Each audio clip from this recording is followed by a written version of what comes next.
nasional Indonesia berhasil melaju ke final Piala Asia Futsal 2026. Indonesia mengalahkan Jepang dengan skor 5-3 dalam laga semifinal. Hasil ini membuat timnas futsal Indonesia berhasil melaju ke final Piala Asia Futsal untuk pertama kalinya dalam sejarah. Indonesia akan menghadapi juara bertahan Iran di final. Bagaimana pengaruh kemenangan atas Jepang terhadap mental para pemain timnas futsal Indonesia? Apakah tim Garuda sudah berada di level yang sama dengan Iran? Simak prediksi pertandingan final Piala Asia Futsal 2026 bersama Wakil Redaktur Pelaksana Detik Sport dalam The Hat-Trick. Menuju Jawa Barat, Detik Sore akan mendalami tewasnya 2 orang warga di Kelurahan Antapani Kulon, Kota Bandung. Rencananya, mereka akan melakukan ritual tertentu untuk mencari harta karun pada galian di sebuah rumah. Lalu, apa yang membuat mereka meregang nyawa? Simak laporan langsung jurnalistik Jabar selengkapnya. Jelang petang nanti, Detik Sore akan menghadirkan penulis sekaligus akademisi Intan Paramadita. Selama 20 tahun menulis, karya-karya Intan telah diterjemahkan ke dalam beberapa bahasa dan meraih Pen Translators Award di Inggris, nominasi Stella Prize di Australia, dan sastra prosa terbaik majalah Tempo di Indonesia. Bagaimana refleksi 20 tahun berkarya sebagai sosok yang menaruh perhatian khusus terhadap isu perempuan? Temui Intan Paramadita dalam Sunset Talk. Ikuti terus informasi terbaru dan bermutu dari Detik Sore. Jangan lupa follow sosial media kita @detiksore. Detik Sore nggak cuma hore-hore.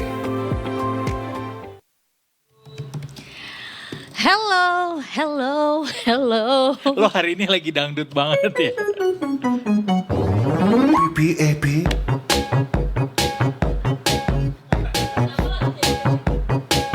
You still remember the video? I have a pen. I have an apple. Apple pen. I have a pen. I have pineapple. Happy tahun. anniversary to this song. 10 tahun anniversary. I am that old. Udah 10 tahun lagu ini. Pen, pineapple, apple, pen. Pen, pineapple, apple, pen. It's all pens. Welcome back to Detik Sore everybody. Gak cuma hore. Siapa nama penyanyi lagu barusan? Temennya Oppa Gangnam Style. Karena dia munculnya agak barengan kayaknya itu Ini ya. dulu. Ini dulu baru Gangnam Iya Style. gak sih kayak Oppa Gangnam. Gangnam Style duluan. Asbun, sorry. But they are friends, right? Iya sama-sama Korea. Nggak tahu. Sama-sama dari Korea tapi. Pasti kenal lah. Pernah satu event lah. Jepang kayaknya. Bukan Pineapple Korea apple ya? pen. Oke, Enggak, itu terlalu nyebrang. Pokoknya lagu ini sebelumnya ada yang namanya viral-viral. Nah dia tuh awal-awal kemunculan Benar. viralitas sosial media. Dan dia membuktikan bahwa sebenarnya bikin lagu yang hits dan mudah diingat sama people around the world tuh nggak harus ada maknanya kok. Iya juga lagi. Kayak apa mau ngisahin apa kayak Do you remember back in the days when Melly Guslow create I just wanna say I love you. Cuma itu doang. And then I just wanna say I love you. It bops. Benar. Kalau nggak salah almarhum Olga Syaputra juga pernah bilang. hancur hatiku. Itu doang. Enggak, dia lebih banyak lagi Oh, masih kalimatnya. ada. Ada Kalau lagi ini yang lain. kok gitu sih? Itu juga banyak. Loh kok marah? Tapi itu salah satu yang hits juga Jangan gitu sih. sayang. Nah segitu aja kan? Ada Oh, lagi. Tapi ada rapnya deh. Ada lagi. Apa tuh? Merah di pipi. Itu juga viral tuh zamannya. Wah zamannya bener ya. Itu viral banget zamannya. Yang Kira-kira viral zaman sekarang apa? ini Epstein Files. Aduh. Lo baca 3 juta halaman, 3.000 halaman ya? 3.000 halaman of Epstein Files You count the released. page. No, I don't. Tapi orang bilang, maksudnya kayak the total of the pages are 3,000 Tapi lo baca pages. gak kayak Satu-satu, banyak Enggak, banget waktu gue. nemu si filenya, terus habis itu lo slide sampai ke 3.000 slide doang gitu. Oh enggak, Oh. enggak gua ya biasa lah ya. Kan aku juga sebagai yang tingkat konsentrasinya juga gak bisa panjang. Kamu 10 Kita mau detik baca. itu udah cukup ya. Enggak lah, 5 menit lah. 5 menit lah. 5 menit Kita- aku video reels kalau nggak bagus aku swipe. Iya, Reels juga kalau 5 menit aku skip lah. Jadi si Epstein Files ini 3.000 lembar. Iya, tapi banyak yang redacted. Jadi banyak yang sensor-sensor disensornya juga, termasuk karena kan banyak banyak disturbing image. dan melibatkan Elit-elit perempuan-perempuan global. di bawah umur. Oh iya, ya itu obviously ya karena memang itu Iya, tujuan utamanya juga. betul gitu. Gua nggak berani lagi bukanya. Saya Nggak untuk usah lah ya. menelusuri itu. Di media Iya, sosial tuh yang benar-benar. gue lihat sejauh ini bahkan itu lebih ke ini nih AI apa masih yang original nih. Soalnya gambarnya makin hari Oh. makin aneh-aneh yang kesebar di media sosial gitu. Dari si 3.000 halaman itu Benar. pasti makin banyak yang dikontenin sama orang-orang gitu. Iya benar-benar. Termasuk juga ya itu tadi dia ya menyeret nama-nama besar dunia. Iya. Tokoh-tokoh politik Paling banyak lah, Donald Trump tuh. artis-artis Hollywood lah. Bu Sri Mulyani juga namanya dibawa-bawa. Iya ada di email katanya. Tapi bukan berarti namanya ada di Termention sana, kan? berarti ada hubungan gitu ya. Betul, ke-mention aja. Jadi ada yang bilang juga kayak ya pada saat namanya ke-mention atau kesebut tuh nggak langsung jadi tersangka juga gitu. Siapa Iya. tahu emang lagi diomongin tuh orang Michael gitu. Jackson juga ada di situ. Benar. Ya P. Diddy? Ba- Obviously ya. Affiliated. affiliated ya. Ya itulah orang-orang Hollywood itu ya. Iya. Dari depan layar maupun di balik Gue kira layar tuh cuma juga. gosip doang bahwa orang kaya tuh hobinya aneh-aneh gitu misalnya. Gue kira tuh kehebohan dunia tuh akan berakhir di PDD. Ngerti gak sih? Pada saat rumahnya digeledah dan ada penemuan yang absurd itu. Gue tuh gitu tuh udah kayak peak performance of keanehan dunia. Itu tuh di sana termasuk juga isu mengenai di rumahnya ada lorong menuju kemana lah. Orang-orang Leonardo DiCaprio juga ada di white party dan segala macamnya lah gitu. Nah ini udah So sad. menurut gue sih harusnya So kita sad. banyak Dia mukanya boleh berdoa. sensornya gak sih Epstein ini? Sangat menjijikkan ya.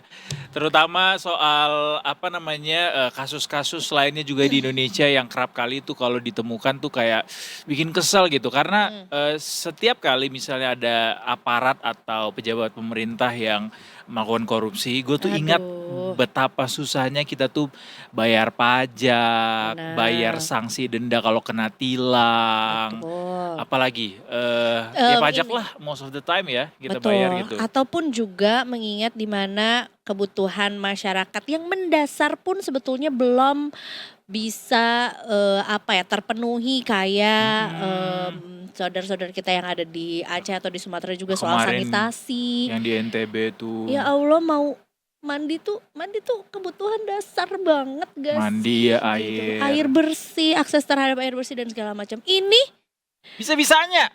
duit dan emas dikasih apartemen sendiri. Jadi saking banyaknya yang disimpan gitu Saking ya. banyaknya disimpan sampai bukan apa sebetulnya brankas loh. Barang-barang bukti tersebut itu disimpan dalam sebuah apartemen di Jakarta. Di Jakarta.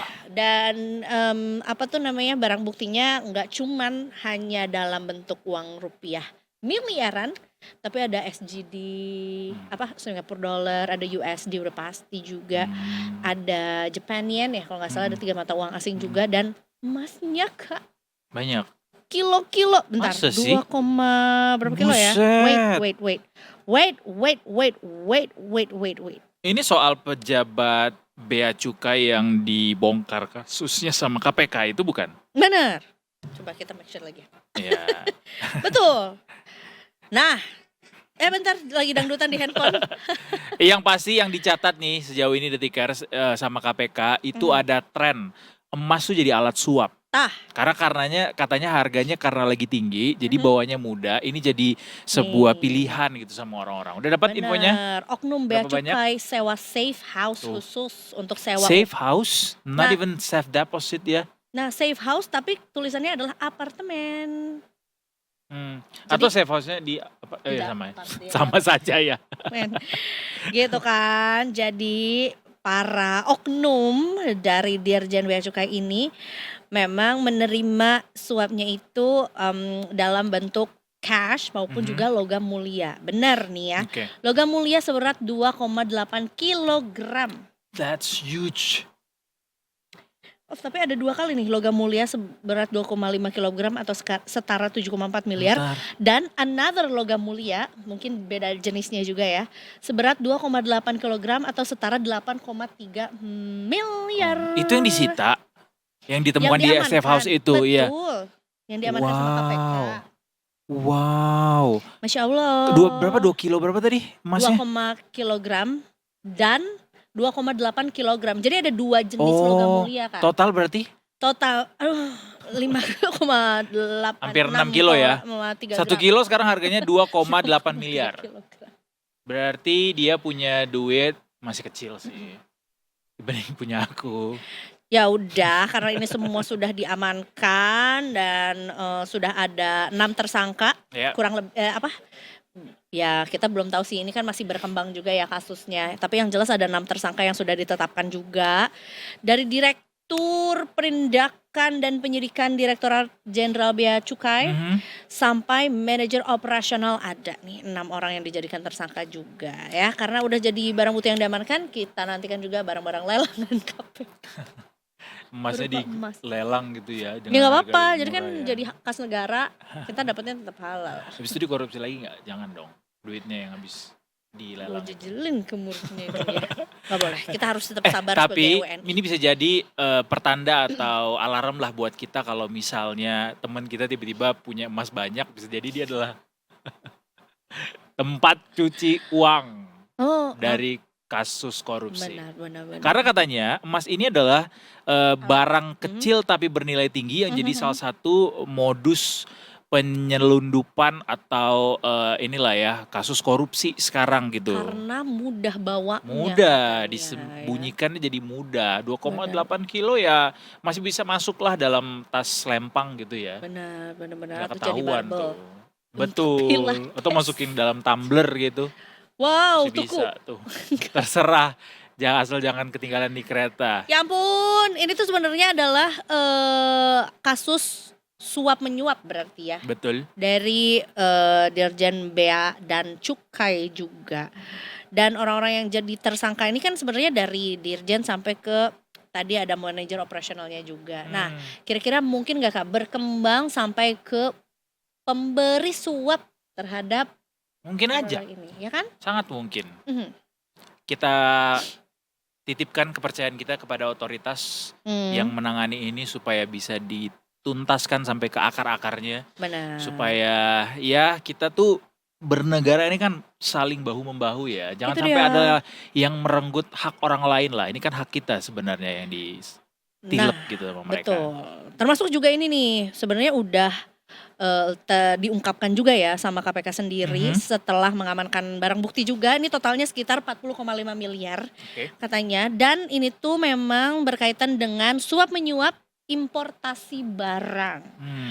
Nah, udah ketahuan nih siapa yang melakukan penyuapannya itu, yaitu adalah PT Blu-ray yang memberikan uang ke oknum Bea Cukai atas barang-barang yang diimpornya tak dilakukan pengecekan gitu ya.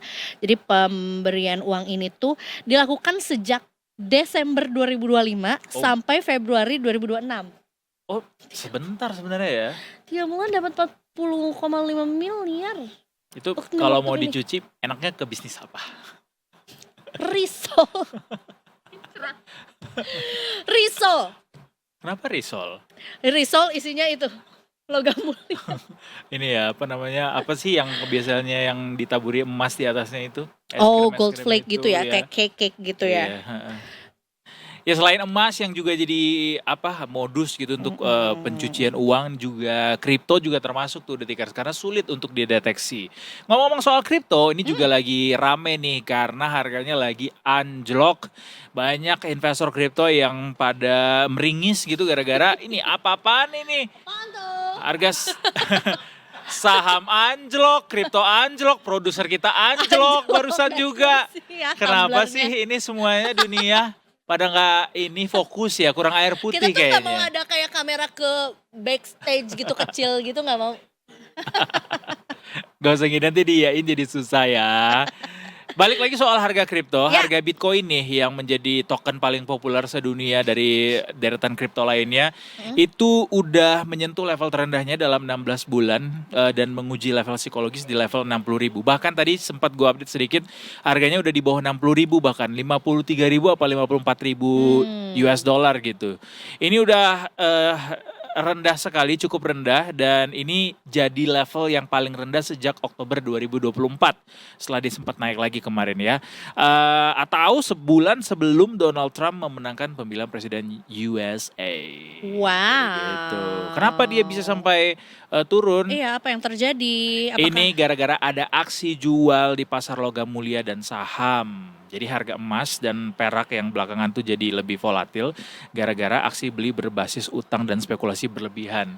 Jadi kayak orang-orang mengalihkan pembelian asetnya jadinya ke emas. Wow, termasuk juga ini kan kalau ini kan secara global gitu ya. Kalau secara apa ya dalam negeri juga sempat ramai tuh kemarin ketika kita sempat lihat kan video di China yang ada Babi itu juga cepet banget lagi nyautnya. masih viral No, no, no, tahu no. masih ada. Yang itu loh, yang yang nge-share. orang-orang di sana menuntut apa ya perusahaan ketika mau narik emasnya secara kan mereka tuh nabung emas secara online. Pada saat mau ditarik fisiknya ternyata fisiknya nggak ada. Oh gitu. Nah, karena video Serem ya. tersebut juga cukup ramai dan masuk juga ke platform kita juga akhirnya banyak juga tuh yang berbondong-bondong untuk menarik emasnya secara fisik juga yang sebelumnya tuh nabungnya secara digital juga. Itu mungkin yang ngejualin emas digitalnya nggak resmi kali itu. Jadinya mungkin ya.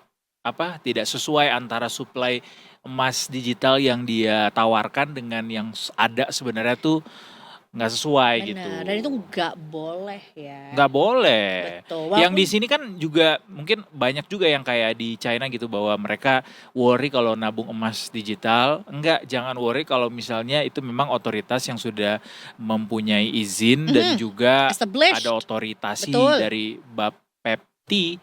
Ya benar Bapepti dan juga OJK. OJK juga termasuk kayak enggak ding. Iya, karena mereka bank simpanan. bullion. Oh ya, Iya, bullion bank, bullion bank bank. emas. Itu dia. Oke. Oke, kita ke Jawa Barat abis ini Detikers ya. Di Jawa Barat ada yang heboh lagi nih. Ini kenapa sih kampungnya Eiza ada aja yang lucu-lucu? Kemarin kita udah ketemu sama mantul, macan tuh. Sekarang agak kurang mantul nih. Wah karena Karena menurut aku sih ketika kita pengen punya tabungan emas, pengen kayak berlibur, pengen kayak menambah aset, kerjalah. Jangan berburu harta karun. Kita bukan Dora.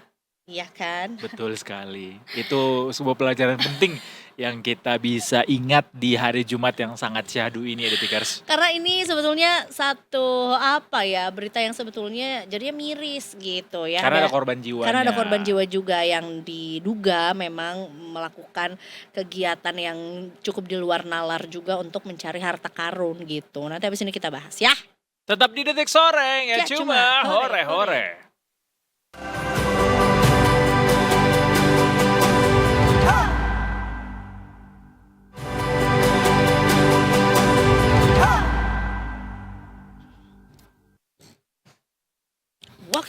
Welcome back. Tadi kita baru ngeliat Christine Nona. Keren banget videonya. Pilates. Nona mau nggak? Pilates. Udah lihat ini nggak? Apa namanya? Yang Video latihan. podcast bareng sama Raditya Dika. Belum. Baru aja tayang sih. Kapan? Hari ini. Belum ada waktu untuk buka YouTube. Nah, nanti dibuka kalau sempat karena Benar. sepertinya obrolannya menyenangkan. Sebenarnya Gue iri obrolannya sih ke seru. Raditya Dika. Iya. Tapi dia juga berada di posisi dia sekarang enak juga Iya. melalui kambing jantan, Betul. malam minggu Miko Iya bener sih. dan lain-lainnya sih. Iya kan? The Salmon DNA. Bukan. Salah. Apa? Manusia setengah salmon. Oh, kirain kulit salmon Cinta goreng Brontosaurus. sushi teh. Enak banget itu. Enak lagi tuh, udah lama Iya enggak. kan? Kita kantapan yuk. Yuk, ada yang seru nih. Enggak sih sebenarnya ya. Ini sebenarnya harusnya menjadi pelajaran buat kita semua juga bahwa it's 2026 di tahun yang kita kira juga harusnya udah ada mobil terbang gitu ya. Oh. Tapi nyatanya masih ada masyarakat yang mau gitu melakukan prosesi-prosesi di luar nalar yang akhirnya justru malah membahayakan diri sendiri gitu. Iya, Yang iya. tujuannya adalah mencari peruntungan lah gitu. Ya kan? Kalau dalam kondisi saat ini sebenarnya banyak tuh yang lakukan kayak gitu, melakukan hal-hal di luar nalar untuk mendapatkan keuntungan atau kekayaan instan gitu. Mhm. Seperti beli saham gorengan kayak kita kemarin bahas. Nah kalau ini agak konservatif dikit pendekatannya, yaitu cari harta karun langsung di lokasi sampai ditelan menelan korban jiwa dan akhirnya bikin orang-orang jadinya heboh gitu Detikers sama kelakuan mereka ini. Kita akan coba cari tahu seperti apa sebenarnya kronologi tewasnya kedua orang ini dan kenapa bisa sampai ada harta karun yang ingin dicari gitu. Baik, selamat sore Kang Wisma Putra yang juga sudah terhubung di Bandung. Kang Wisma, selamat sore. Oke, selamat sore Edo dan Selamat Eza. sore Kang Wisma. Apakah langsung dari Antapani? Biasanya kalau jam-jam segini Antapani itu Betul. lagi macet gitu. Tapi mendung kayaknya tuh ya Kang Gak ada Wisma. korelasinya mau macet mau mendung bisa berjalan bersama. Bisa. Kebetulan lagi hujan ini sekarang. Oh, lagi hujan. Ternyata. Kang Wisma, ini kita dapat informasi mengenai ada 2 orang yang mencoba untuk mencari peruntungan melalui mencari harta karun dan menggali lubang yang cukup cukup dalam lah di lokasi proyek juga yang akhirnya berujung pada 2 orang tersebut harus tewas atau meninggal dunia gitu. Seperti apa sebetulnya Kang yang bisa diceritakan sama kita? Oke, ya dapat saya informasikan ya bahwa pada tanggal 4 Februari lalu di malam hari Dinas Pemadam Kebakaran dan Penyelamatan Kota Bandung mendapatkan informasi untuk melakukan penyelamatan. Informasinya tuh orang masuk sumur gitu. Nah ternyata setelah dicek ke lapangan dari informasi yang beredar, ternyata ada orang yang tertimbun reruntuhan bekas fondasi untuk menyimpan mesin penggilingan padi gitu. Jadi si fondasi itu sebetulnya ada di bagian pinggir gitu, tapi karena si kawasannya itu terus digali, otomatis fondasinya itu ambruk dan menimpa 2 orang korban gitu. Jadi informasi ini kejadiannya terjadi di sebuah bangunan bekas penggilingan padi yang ada di Jalan Sindang Barang, Kecamatan Antapani, Kota Bandung. Dan dalam kejadian ini ada 2 orang korban jiwa, yaitu Muhammad Nijar Hafidul, usianya 25 tahun, dan Rika Yuliana, 40 tahun usianya. Sementara itu ada juga korban selamat namanya Fitri Handayani, dan korban selamat ini hanya mengalami luka dalam kejadian tersebut. Seperti itu. Baik, Kang, ini melalui foto-foto yang juga sedang kita tayangkan, sebetulnya kejadiannya di malam hari begitu ya, dan ada 2 orang yang menjadi korban gitu ya, yang meninggal dunia. Kemudian ada 1 lagi ternyata yang bersama dengan kedua korban lainnya juga, dan disebutkan sebetulnya memang tujuannya tuh untuk mencari harta karun gitu ya, atau dari mana sebetulnya ada narasi pencarian harta karun ini? Jadi ini tuh setelah saya telusuri ke lokasi kejadiannya, ada 3 versi gitu. Jadi kalau untuk Dinas Pemadam Kebakaran dan Penyelamatan Kota Bandung, bahwa korban ini sedang melakukan penggalian untuk membuat kolam renang. Dan saat melakukan penggalian tersebut, ada sebuah ritual yang dilakukan. Namun dari pihak Dinas Pemadam Kebakaran dan Penyelamatan Kota Bandung tidak menyebutkan bahwa ritual itu ritual apa. Namun dari pihak kepolisian menyebutkan bahwa kegiatan yang dilakukan oleh korban ini merupakan kegiatan ritual untuk mencari harta karun gitu. Nah, dari dua narasi tersebut akhirnya saya mendatangi TKP, namun karena TKP itu ada di menyatu sama rumah korbannya dan ada di properti milik korban, jadi tidak bisa kami akses gitu ya. Akhirnya kita menemui ketua RW setempat gitu, dan ketua RW setempat membenarkan jika terjadi simpang siur informasi di lapangan. Bahkan ketua RW pun dia mendapatkan informasi bahwa korban itu sedang membuat kolam pancing dan sedang mencari titik air gitu. Jadi narasi membuat narasi sedang ritual mencari harta karun itu keluar dari pihak kepolisian seperti itu. Tapi berarti sampai saat ini belum ada yang tervalidasi dengan benar, atau yang mana yang benar akhirnya, Kang? Mungkin karena polisi sudah melakukan penyidikan, ya kita ikutnya informasi dari sementara dari pihak kepolisian seperti itu. Dan pihak kepolisian juga belum memberikan informasi lanjutan terkait kejadian ini gitu. Baik. Karena korban selamat yaitu yang bernama Fitri Handayani itu termasuk orang tua korban yang cowok ini, yang Muhammad Nijar Oke. ini. Gitu. Itu sudah memberikan keterangan kah terkait bagaimana bisa sampai ada di sana? Baik. Informasinya kalau kata polisi itu pihak kepolisian akan memeriksa seorang wanita yang bernama FH ini gitu. Inisial FH yaitu Fitri Handayani gitu. Tapi belum ada informasi lanjutan terkait kejadian ini dari pihak kepolisian. Mengenai 2 korban meninggal dunia dan juga 1 korban yang selamat gitu ya. Apa hubungan antar mereka tersebut? Karena cukup variatif nih, usianya 25 tahun, 45 tahun, 40 Ya, tahun apakah juga satu gitu. keluarga atau satu tongkrongan atau bagaimana, Kang, bisa sama-sama ada di sana? Oke.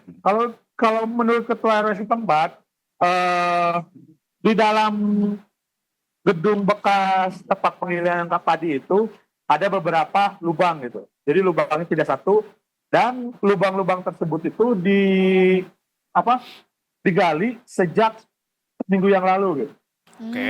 Dan yang melakukan penggalian ini masih sanak keluarga gitu. Jadi bukan orang lain, dan informasi pun warga pun tidak tahu menahu tentang kejadian ini, dan karena yang melakukan kegiatan ini masih satu keluarga gitu seperti itu. Tapi soal yang narasi bahwa ini adalah upaya penggalian untuk pembuatan kolam itu terkonfirmasi nggak, Kang?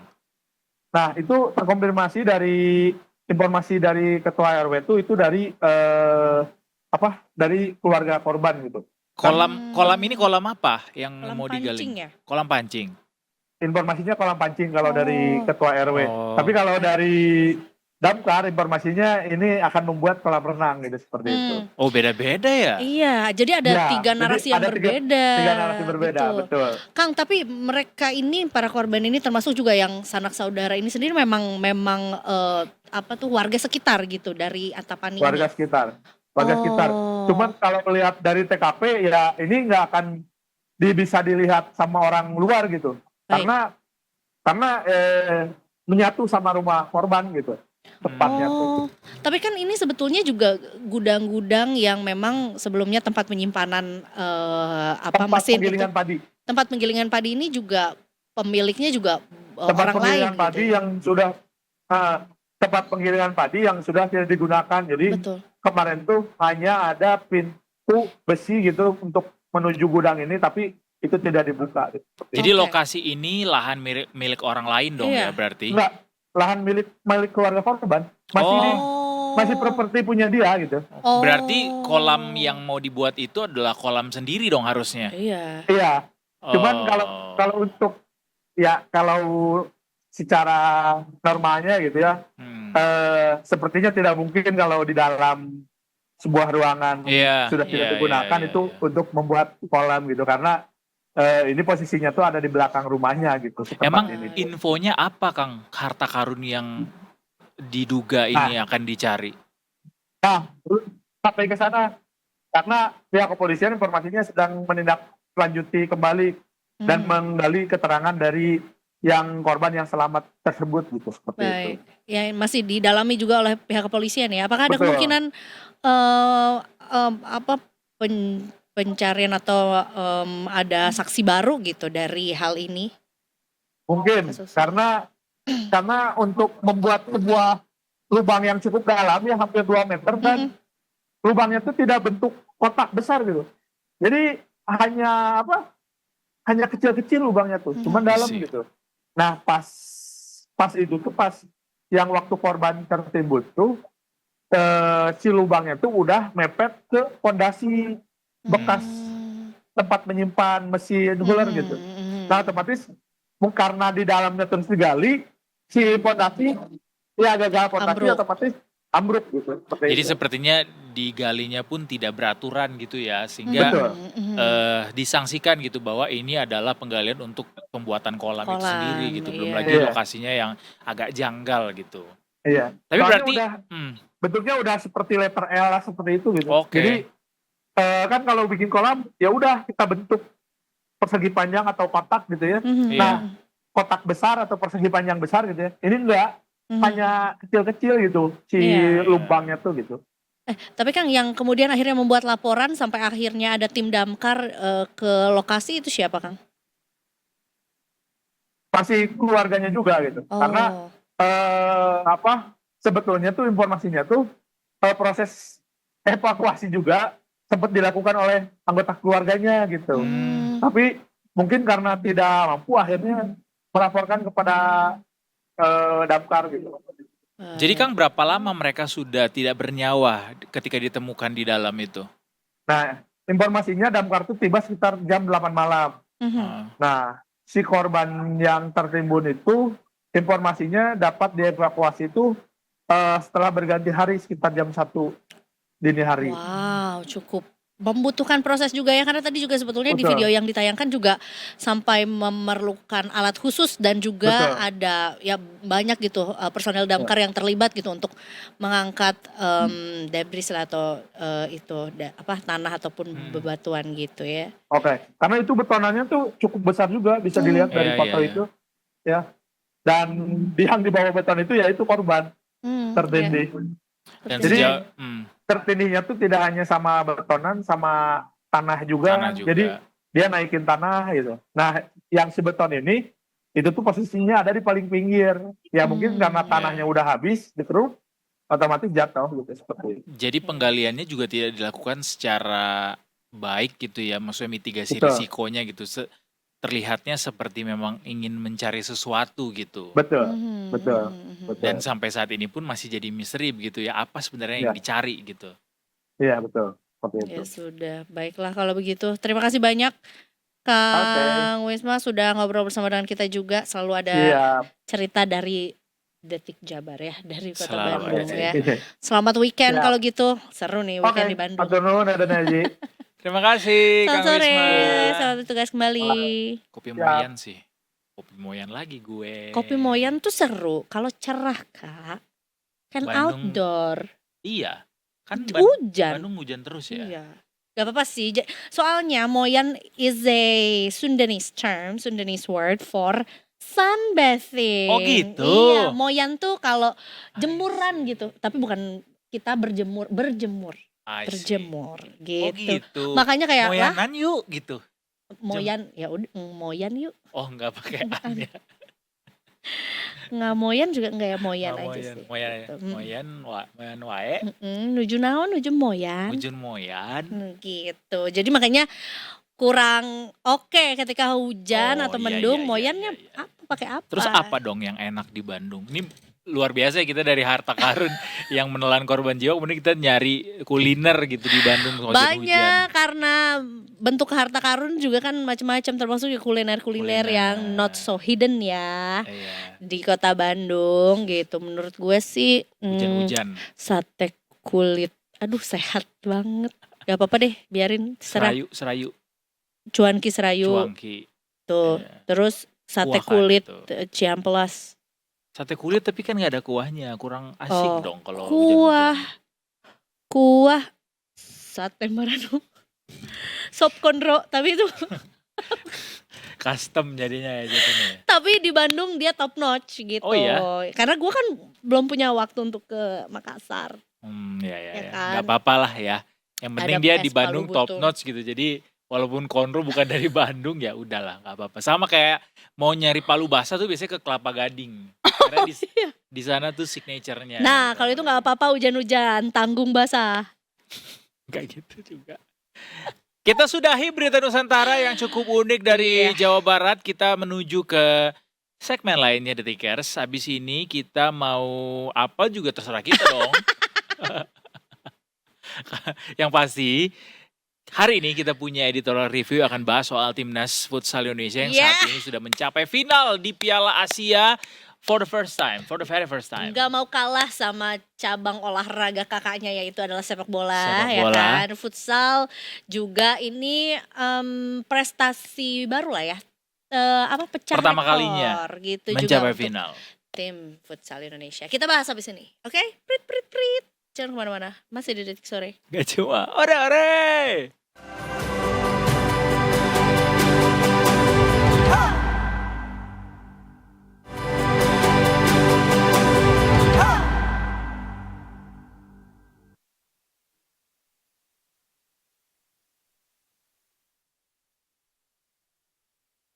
Oh. Ke kiri. Salah gue. Welcome back to Detik Sore. Gak cuma ore Detikers. Kita juga gak cuman live di layar kamu aja di YouTube juga, tapi juga di TikTok World Live. Ini Hai versi TikTokers. behind the scene ya. Versi BTS-nya bisa ke Versi TikToknya Detik Sore. Versi Benar. live-nya bisa ke TikToknya Detikcom. Oh gitu. Iya, kita live juga di TikToknya Detikcom. Ya. Hai, terima kasih juga yang sudah komen-komen juga dari berbagai lokasi gitu. Kenapa sih dia ada di situ? Buat Detikers yang lagi nonton juga, boleh dong komen-komen nontonnya di mana gitu. Aku mau coba lihat ke TikTok kira-kira ada respons apa dari teman-teman semua yang lagi nonton kita di Betul. situ. Terutama Susah lagi juga sinyalnya, bro. buat Detikers yang nonton sambil share info katanya. Apa tuh? Oh, share Buat- info ini cuaca kemacetan Oh gitu. bisa kalau ke situ. Detikcom apa yang jadi perdebatan di sana? Boleh. Kita coba siapkan. Wah, masih Gitaf nih nyanyi di sini agak delay. Oh enggak ding. Ada 473 lagi nonton, guys. Yeay, thank you for watching. Thanks for watching dan ya semuanya masih pada ini ya nonton dengan serius kayaknya nggak sabar untuk mendengarkan informasi selanjutnya dari kita. Betul, terutama juga di gue udah gak tahu, gue udah 200 kali kayaknya bilang I'm very excited for apa tuh show bulan ini, yaitu adalah show kuda. Dan gue juga sangat excited sama yang namanya Ramadan juga, ya kan. betul. Termasuk tadi malam gue baru aja ke salah satu supermarket yang paling dekat dengan tempat tinggal gue juga, dan sudah mulai ada jenis-jenis kurma yang Oh ya? dietalasekan dari Kurma dari ajwa, Turki. Oh, ini merek ya? jenis. Oh, jenisnya. Iya, ajwa tuh yang agak kering gitu. That's I my see. favorite. Ada juga apa? Ojebol. No? Dia yang gede banget gitu Kak, tapi dia agak Ada sticky. almondnya di dalam. Nah, itu mahal banget tuh kalau udah masuk mall. Ya. Almondnya dong. Apa? Almond bukan mall. Bukan ada mallnya di Iya, dalam. bukan. Oh, maksudnya kalau kalau masuk dijual mall dia satuan, jadi lebih mahal lagi. mahal karena dijualnya satuan atau Oh, per iya? pack isi 5 atau isi 4 Oh, enggak per biji. kilo gitu. Mejol, bukan ojebol. Bukan per kilo gitu dia jualnya. Sukari. Kalau yang ada isinya Heeh. dijualnya satuan atau per pack isi cuma 5 biji atau 6 Berapa biji. duit It's tuh biasanya?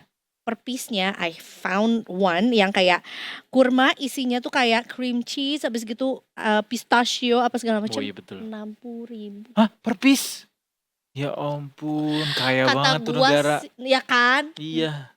ya, negara. Masalahnya kita nggak bisa bikin di sini juga ya, nggak bisa tumbuh bisa pohonnya.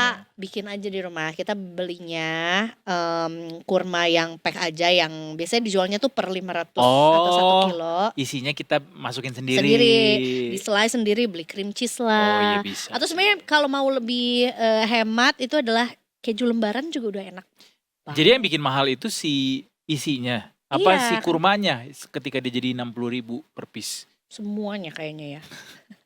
Yang aku ingat dari Tapi liputan soal kurma, aku kan pernah mm-mm. liputan juga ke lapangan ke Tanah Abang tuh paling banyak jual kurma kan. Benar. Ternyata ya kurma itu dari berbagai negara loh di Indonesia. Gue baru tahu di momen itu waktu Di itu. Indonesia. Iya, dari berbagai negara. Jadi dari Turki, dari Oh, aku Mesir. kira tuh we grow Enggak, our own enggak. kurma, enggak Kurma yang kan? ada di Tetap Indonesia enggak. itu Oh, asalnya dari berbagai negara. Jadi negara. impor semua. Tunisia, Amerika. benar. Jadi Mana lagi ya? wajib untuk check and Yang recheck paling juga. banyak tuh dicari itu si Tunisia. Benar. Amerika juga termasuk yang banyak Oh. diminati. Iya, jarang ya dari Saudi Arabia ya. Iya. Aku pikir tuh kayak dulu zaman, ya maksudnya belum terlalu riset tuh kayak semuanya tuh dari Arab gitu. Iya. Enggak juga ya. Masalahnya banyak juga negara Arab ya, nggak cuma Arab Saudi ya. Benar-benar tuh Saudi Arabia Ah, gitu. ah. Tempat kita kalau Ternyata umroh lah gitu. Saudi bukan happen to be salah satu negara yang pengekspor. paling banyak Mhm, mhm, mhm. mensuplai kurma gitu. Justru adalah si Turki, Tunisia itu, si Amerika juga termasuk. Silakan berhunting kurma Ria. Atau kayak Edo juga bisa mengganti protein shake-nya, atau mungkin energy bar, energy gelnya Dengan dengan kurma. Itu Itu bisa bagus substitusi ya? sekali. Iya, karena kandungan gulanya tinggi, tapi kan gulanya juga gula kompleks ya, bukan gula tambahan gitu, bukan gula buatan. Oh gitu. Gitu ya, sama aja lah kayak Nice, buah-buah nice. lain, buah mangga. Makanya orang juga kalau kan habis tinggi gulanya. buka puasa tuh langsung makannya kurma Kurma. ya, untuk menggantikan energi yang selama ini Benar. udah Digunakan selama disimpan puasa. gitu ya. Ini kayaknya kan disimpan karena kan kalau puasa jadinya mengurangi energinya nggak sih? Iya.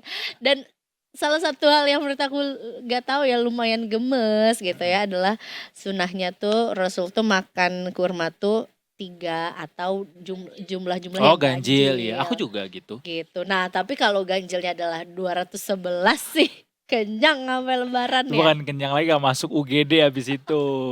Kamu kelebihan gula jadinya. Benar. Ini wajib untuk dicatat juga buat detikers juga ya, bahwa sebenarnya Menteri Koordinator Perekonomian Menteri Kalau mantri dia jadi nyunat ya. Bener, Menteri Koordinator. Perekonomian Erlangga Hartanto sudah menetapkan bahwa boleh kok masyarakat Indonesia tuh work from anywhere Keren. jelang hari raya Nyepi. Oh iya, kita juga punya Nyepi juga yang cukup berdekatan dengan periode libur Lebaran ya. Pokoknya 16 sampai 17 Maret itu dihimbau untuk bisa melaksanakan WFA. Dan dilanjutkan lagi di libur lebarannya itu di tanggal 25, 26, dan 27 Maret. Perlu diingat ini hanya berlaku untuk pegawai pemerintah ya. Tidak untuk BUMC atau BUMS. Badan usaha milik swasta atau China. Badan usaha mirip sedap. Kita milik Kita bersama. kita bersama. Untung aja. Makasih ya Iza ya. Sama-sama. That's what friends are for. 16, 17, 25, 26, 27 itu di luar dari ini ya libur hari rayanya Betul. gitu. Jadi itu cuma kayak lo boleh deh Anjuran. nggak ke kantor gitu. Benar. Anjuran untuk melakukan Daripada WFA. disuruh belanja guys, jadi bermobilisasi, jadi ekonominya jalan. Jangan malah justru di rumah doang tapi ya. Makanya kita bukan pegawai pemerintah. Benar. Tapi kalau Bisa sih misalnya pakai Zoom. kalau misalnya boleh membawa oleh-oleh untuk keluarga saat di hari raya, terus kayak let alone kayak sebenarnya keluarga lu juga udah sering ke Jakarta juga ya. Iya. Tapi apa yang mau dibawakan gitu dari Jakarta? Jujur gue bingung. Oleh-oleh kayak mudik nih mau. Gue aku mau bawain nanya ini ya. dulu sih sama yang ngasih open trip ke Blok M, kayak apa yang menarik dari Blok M buat dijadiin oleh-oleh gitu. Exactly. Iya kan? Mungkin mama belum pernah coba ceremonial grade matcha. Maca. Tapi harus di sana gak sih? Iya sih. Biar lebih. Ya itunya aja yang nanti ngudek sendiri maunya Iya. nggak apa. Tapi ya itu maksudnya kan Blok M adalah pusat tatanan dunia kan. Jadi semua berawal dari Blok M. Pasti yang di kota lain tuh belum pada nyobain, banyak tuh dari Blok M kayak gitu. Irma mau undang siapa emang? Tur Blok M. Oh, boleh undang. Ya Presiden Blok M. Sekalian dong sama yang open trip ke Depok juga. Kan udah ada juga yang membuka What? open trip ke Depok. Kira-kira apa tuh namanya? Ini ada orang Depok nih. Destinasi wisata yang perlu di highlight. Ya kan Rumah Ayu Ting Ting, rumah Ayah Ojak. Terus Bukan ke apa mallnya yang gede di sana? Margo City. Masjid Kubah Emas. Masjid Kubah Emas. Tuh baik ini berarti bisa dilakukan pada saat bulan Ramadan. Mengisi sambil ngabuburit. Iya. Kalau ke Blok M jadinya batal puasa dong. Loh siapa tahu ngantrinya dari jam 1 baru masuknya jam 6. Oh iya bisa jadi ya, saking banyaknya ya. Happens. Atau dia ke Blok M dia mau ke Masjid Agung. Oh ya, gue aja belum pernah. Al Azhar situ. Iya. Itu dia. Udah nggak sih? Lanjut.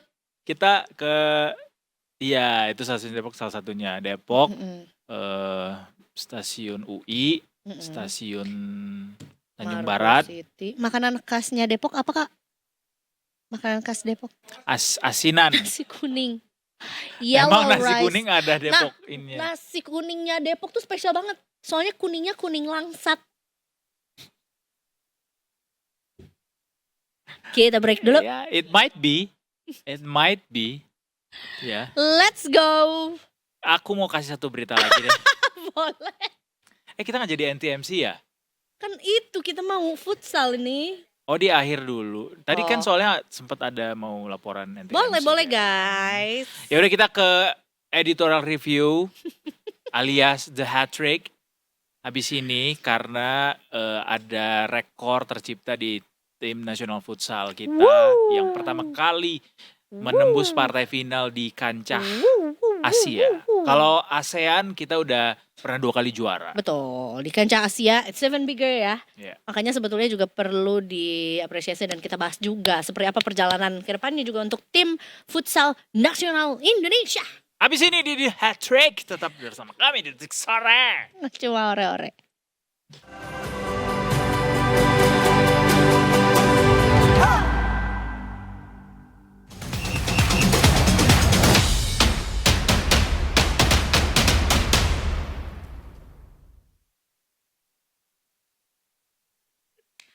Welcome back to Detik Sore. Gak cuma ore. It tastes so good actually. Air le. Kayak Sprite. Anget. Anget tapi. Oke, Kita kita harus sengaja ngasih konteks ya kalau kita sama Detikers juga. Jadi Kak Edo itu memesan lemon tea. But hot lemon tea but without tea. Jadi literally air It's panas still a tea karena potongan lemon doang. Kayak lagi sakit ya. Kobokan kita makan kayak kobokan pecel cuy. lele. Aduh, untungnya aku dilepaskan dahaganya dengan topik yang akan kita bahas saat ini di The Hat Trick. Bersama dengan Afif Farhan dari Detik Sport di ujung kanan. Selamat datang Bung. Como stai? Itu jawabnya apa? Ini Viva la vida. video loka. Dia bilang komesta kayaknya karena lo mau ini ya, lagi nungguin halftime show Super Bowl ya, nungguin Bad Bunny lo ya. Jadi pakai Spanyol ya. Itali, Pak. Como stai Itali? Iya Latin lah pokoknya.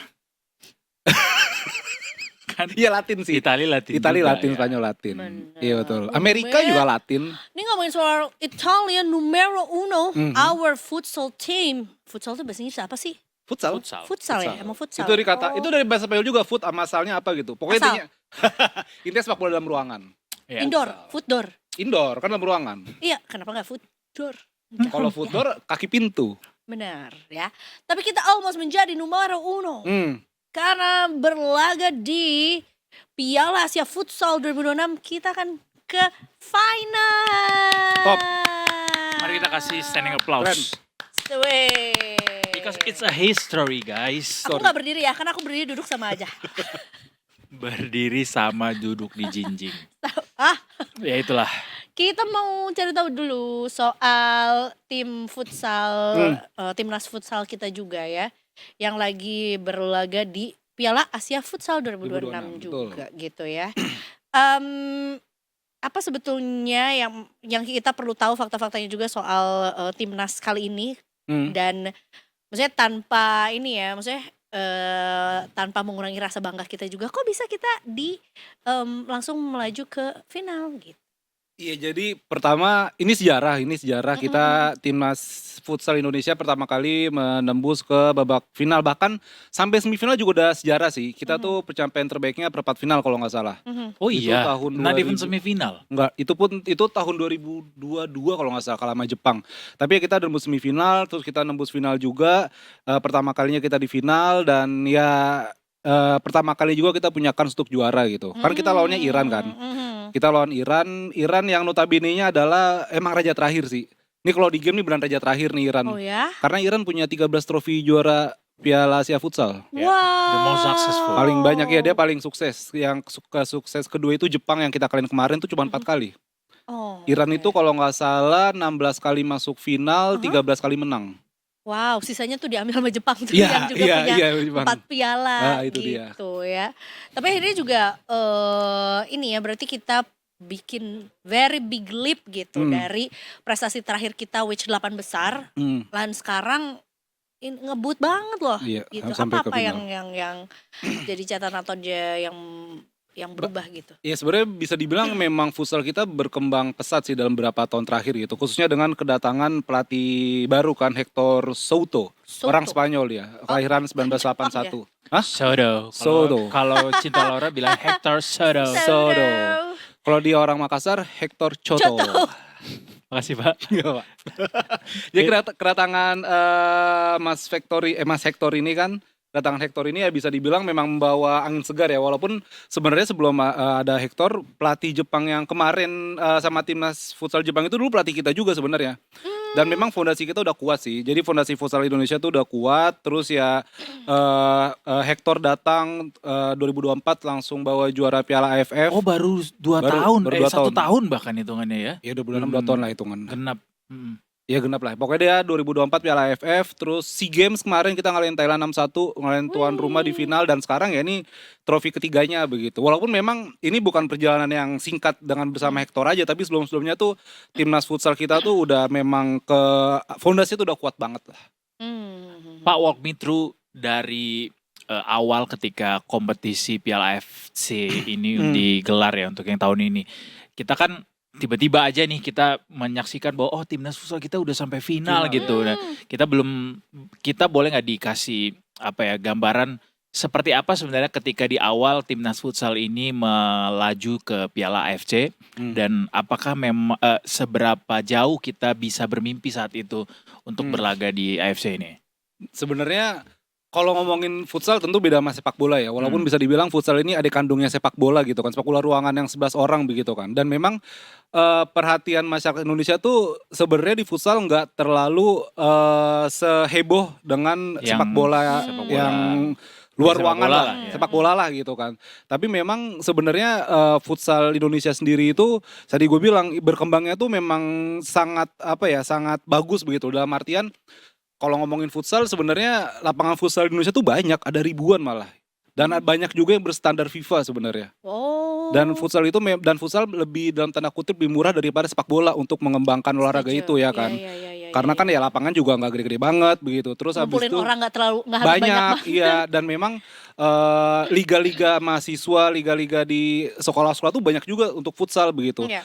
Dan ada beberapa penelitian dari gue lupa di universitas di Australia sama Selandia Baru, mereka tuh menilai kalau orang Asia Tenggara itu cocoknya main futsal emang.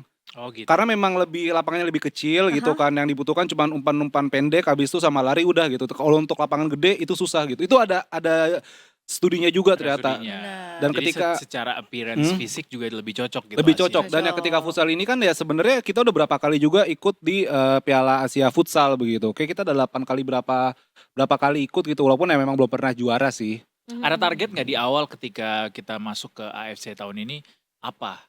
Targetnya justru semifinal. Oh, semifinal. Semifinal, tapi semifinal udah lewat, bahkan kita sekarang sampai final ya kenapa enggak jadi juara begitu loh. Iyalah, pasti. Tapi ini kalau misal tadi sempat ditampilkan juga ya juara dan juga runner up-nya juga cukup itu lagi gitu. Iya, Iran Yang sama Jepang. Iran, Jepang, ada Thailand nyempil sedikit Iya. juga gitu.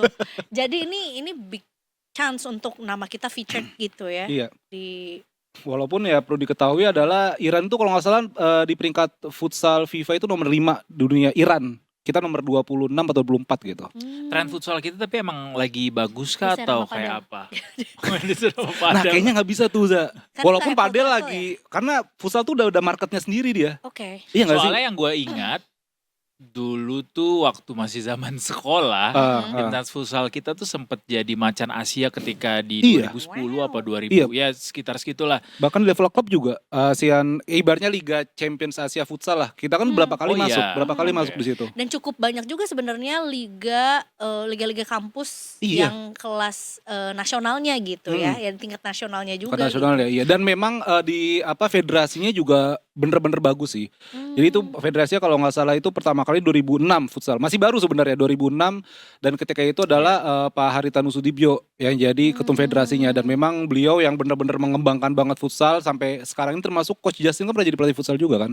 Berarti dalam kata lain sebenarnya memang udah saatnya Indonesia melaju ke final atau punya Iya gengsi sih yang 20-an tahun lah. Ya mungkin bisa dibilang tapi kan nggak singkat kan sebenarnya 20 tahun itu kan. Iyalah. Nggak singkat. Walaupun sekarang kita lihat di final nih kita nyampe final ya ternyata perjalanannya panjang Iya, banget. tapi kan sepak bola juga perjalanan tidak sebentar kita memupuk itu.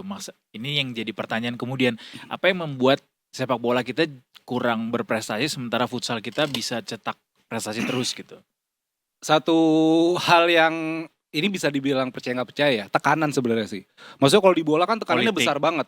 Iya, tekanan dari penggemar bisa. Soal politik juga masuk sih di situ. Maksudnya ketika bola ya let's say lah wah ini ya misalnya juara masih jauh tiba-tiba wah udah lolos ke ronde segini dikasih hadiah, nggak usah disebut lah ya kan. Iya. Kita live loh ini. Jadi udah dikasih hadiah segala macam. Maksudnya kan tekanannya kan besar kayak gitu. Dan ya masyarakat juga wah kita mau buat Piala Dunia segala macam menggebu-gebu. Tapi ya akhirnya ya dari tekanan ya mungkin bersinggungan ke politik ya akhirnya udah selesai begitu. Tapi ketika futsal kan tekanannya nggak banyak. Berapa banyak juga sih orang yang nonton futsal begitu. Walaupun ada supporter ya. Tapi maksudnya tekanannya nggak sebesar bola gitu loh. Nggak jarang juga kita lihat supporter futsal saling berantem kan jarang banget kan. Yang ada mungkin parkirannya bareng orang mainnya di gor. Bener, Iya kan? Bahkan bener. itu aja. Atau mungkin juga sebenarnya abis ngantor mah ya bareng-bareng juga ya Bareng-bareng, walaupun beda iya. klub. Itu yang nggak tekanan dan mereka futsal Indonesia tuh ya bisa dibilang juga ya banyak juga yang ngomong lebih bersih katanya sih. Oh. Dan memang ya Apanya kantornya lebih bersih Pak. Sanitasinya. Iya lebih bersih. Toilet. Kan dilihat diraba di Terawang ya kan. Itu uang. Oh iya tuh. Iya, salah Pak. 3M. Alhamdulillah kalau 3M Pak.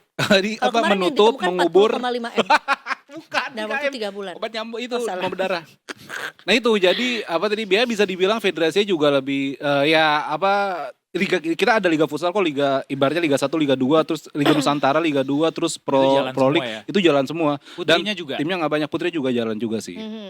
Ya timnya nggak banyak jadi sehingga ya pengembangannya bisa lebih terfokus lah begitu. Dengan banyaknya liga-liga juga harusnya bisa bisa dilihat kalau regenerasinya pun juga cukup berjalan gitu. Ya nggak sih? Betul. Ketua Federasi Futsal Indonesia saat ini adalah Michael Victor Sianipar. Sianipar. Yang gue ingat dulu Werner Huta Barat tuh Iya, salah betul. satu jagoan kita di Iya, futsal, futsal. kan di ASEAN waktu itu. Tapi emang ke barat-baratan gitu Kak. Iya Ya, emang. barat. Kalau West tak- Village, Huta Barat. Huta bahasa Batak artinya kampung. Apa gitu. modal yang kita miliki untuk dapat menggerus Iran. Iran. Ini tadi judul artikelnya ini keren banget sih, menendang Iran ya kan. Timnas Coba tendang kita Iran. lihat. Wah, Siapa yang nulis artikelnya Kak kira-kira? kita itu 5 yang nulis pasti Gunardi lah siapa lagi ya kan. Tuh kan, Gunardi. Ini head to head ya. Ini juga. Iyalah, kan 20 detik. Oh, Jadi Udah nggak usah bahas berantem Gun ya. kanal kita. Nah ini lawan Iran sebenarnya ini bener-bener David lawan Goliat sih. Oh. Ya itu Apa gue tuh bilang maksudnya? Iran. Yang menang kan David. Kita Davidnya kan? Davidnya Iran dong. Yang gede, yang kecil Enggak apa dong, sih? Goliatnya dong. Oh yang Iran. kecil Goliat. Iya. Oh iya. Ya bisa dibilang gitulah. Berarti kita yang bakal menang. Di Islam juga David kan yang menang. I don't think it's David, I don't know. Jadi Tapi ya bukan. apa di head to head 5 pertemuan terakhir itu kita kalah terus. Oke. Kita kalah di Piala Asia Futsal 2022, 2018, 2016, 2014, 2012. Terakhir berarti kapan? Terakhir itu 2022 kalah 0-5 Hmm. di grup. Tapi kekalahan terbesar itu 2014, kita kalah 1-20. Wow. Wow. Udah kayak trek angkot ya. Tapi emang jago banget sih Iran. Di Mageran jago banget dan setengah dua Iran tuh itu ya. masih megang rekor skor terbesar di Piala Asia Futsal. Lawannya juga tim ASEAN Singapura itu 31 kalau nggak salah, apa 32 gitu. 30-an lah mereka bikin golnya. Wow, Ya wow, memang wow, Iran wow. Iran kuat banget sih, beneran bisa dibilang raja terakhir lah. Ini beneran. Kita udah ngalahin Jepang nih yang peringkat yang tersukses kedua dengan 4 trofi gitu kan. Sekarang lawan Iran yang 13 kali juara gitu. Berat banget, tapi ya kita main di kandang sendiri begitu kan, dan para pemain juga kemarin lawan Jepang kita 2 kali, kita sempat unggul 2-0 malah. Iya. Lalu apa yang bikin kita bisa punya harapan bisa ngalahin Iran? Pertama kita main di kandang sendiri kan, maksudnya punya motivasi lebih besar lah. Dan yang kedua pelatih Hector Solte ini juga dia ini sih dia pintar dalam mengambil keputusan sih. Maksudnya kan kalau futsal nggak kayak bola yang cuma 3-5 kali ganti-ganti pemain kan, bisa ganti berapa kali begitu. Dan juga ya strateginya di lapangan tuh bisa mengimbangi lawan gitu. Kayak kita lawan Jepang semalam, babak kedua Jepang udah mulai menyerang, kita bisa ngimbangi tuh, malah kita punya berapa kali peluang tapi akhirnya disamain juga sih. Tapi ya balik lagi Iran lebih tangguh begitu, tapi memang coach Hector dia pede sih bilang apa, ya maksudnya dia nggak mau kalah duluan lah. Dia optimistis Dia lah optimistis, ya. malah kemarin pas abis Indonesia Jepang itu ada wartawan dari Uzbek nanya. Maksudnya dia bilang kalau ini di atas kertas Iran diunggulkan dibanding Indonesia. Coach Hector malah bilang kalau gitu lu udah mikir Iran juara. Ya udah rayain aja sama Iran sana. Ya kalau bagi gue sih besok masih bisa diperebutkan begitu. Benar. Dan memang kata beberapa pemain si Coach Hector ini tipe motivator begitulah. Oh, dia Bisa pep talks-nya bagus ya. ya pep talks-nya bagus. Benar. Gitu. Kayak Pep Oke. lah dia. Talk. Pep Guardiola. Pep Guardiola pep talks. Oke.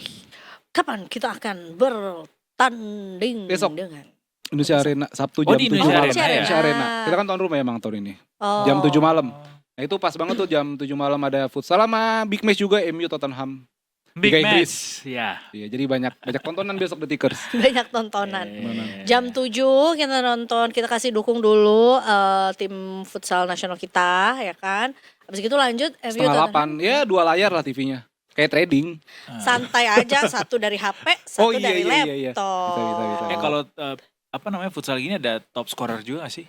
Ada sih biasanya. Cuman enggak saya ini Piala Dunia sih. Enggak sih ini bola sih, Do. Ada Tapi tetap ada. Indonesia ada top scorer yang emang nonjol banget Nah, atau memang terdistribusi Hampir merata nih? sih, hampir merata. Oh, hampir Hampir merata merata. ya. Ya kan bahkan kipernya bisa bikin gol kan kalau ini Iya, bisa futsal. maju-maju di futsal. Yang jagoan kita tapi siapa di Banyak Kuat. sih beberapa pemain muda dan ya pelatih Hector juga coach Hector dia juga mengambil beberapa pemain yang bukan pemain bintang begitu kan.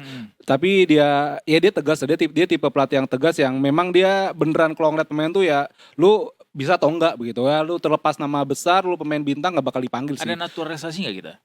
Kayaknya enggak Enggak deh, ya? enggak ada. Banyak jagoan sih kita kalau main Ih, futsal. Banyak jagoan. lagi. Dan bukan tipe maksudnya satu one man show lah, enggak satu pemain Iya, yang bisa tampil, betul, tapi kan betul. emang tim banget di sini. Kecuali ada Ronaldinho di sana ya. Wow, Nah, itu apakah beda. dia boleh lintas cabur? Brazil kan jago ininya street futsalnya. Brazil jago. Ya, juggling. Juggling Oh iya, juga. soal ini juga soal Hector, coach Hector juga fakta menariknya adalah Iran itu pernah 2 kali kalah di Piala Asia Futsal, walaupun bukan di final ya, tapi di fase grup. Iran tuh pernah 2 kali kalah ngelawan tim yang dilatih sama pelatih dari Spanyol. Kalau nggak salah itu lepas pelatih Spanyol ngelatih Jepang sama Thailand, nah itu pernah dikalahin. Jadi ya itu ada satu Cercah. ya itulah kismis lah. Kisah misteri itu ya. Tiba-tiba kismis. Magis. Oh, Ada magisnya. Jadi kayak pelatih Iran tuh, kutukan Iran tuh adalah pelatih dari Spanyol. Kan kita orang Spanyol nih. Ya Benar. semoga kutukan itu besok inilah. Gracias de nada. Danke prima. Tiba-tiba jadi Jerman gua. Tapi berarti prestasi timnas futsal kita saat ini itu selaras atau linear gitu ya dengan liganya yang juga berjalan Iya, dengan baik ya. Iya, selaras. Regenerasi ada. apa namanya skala umur juga semuanya main Main, gitu iya. dengan baik berjalannya. Hmm. Jadi nggak ada nggak tiba-tiba jadi tampil di final gitu. Emang semuanya berjalan dengan beriringan gitu Betul. ya. Ini peringatan buat kompetisi di olahraga lainnya ya. Nah berarti iya ya. betul. Iya Jadi betul. kayak refleksi gitu Ya ya. harus bersih, harus ini kayak misalnya cabur gaple, karambol ya kan. Lempar Atau lembing. lempar Kita cukup lembing. presisius ya di situ ya. Iya. Di tingkat dunia tuh ngelawan Kolombia kita. Wow, Gaple. Colombia, nggak nyangka. Ini siapa Michael Hartono main gaple Tak, Iya iya. benar. Lawan Bridge.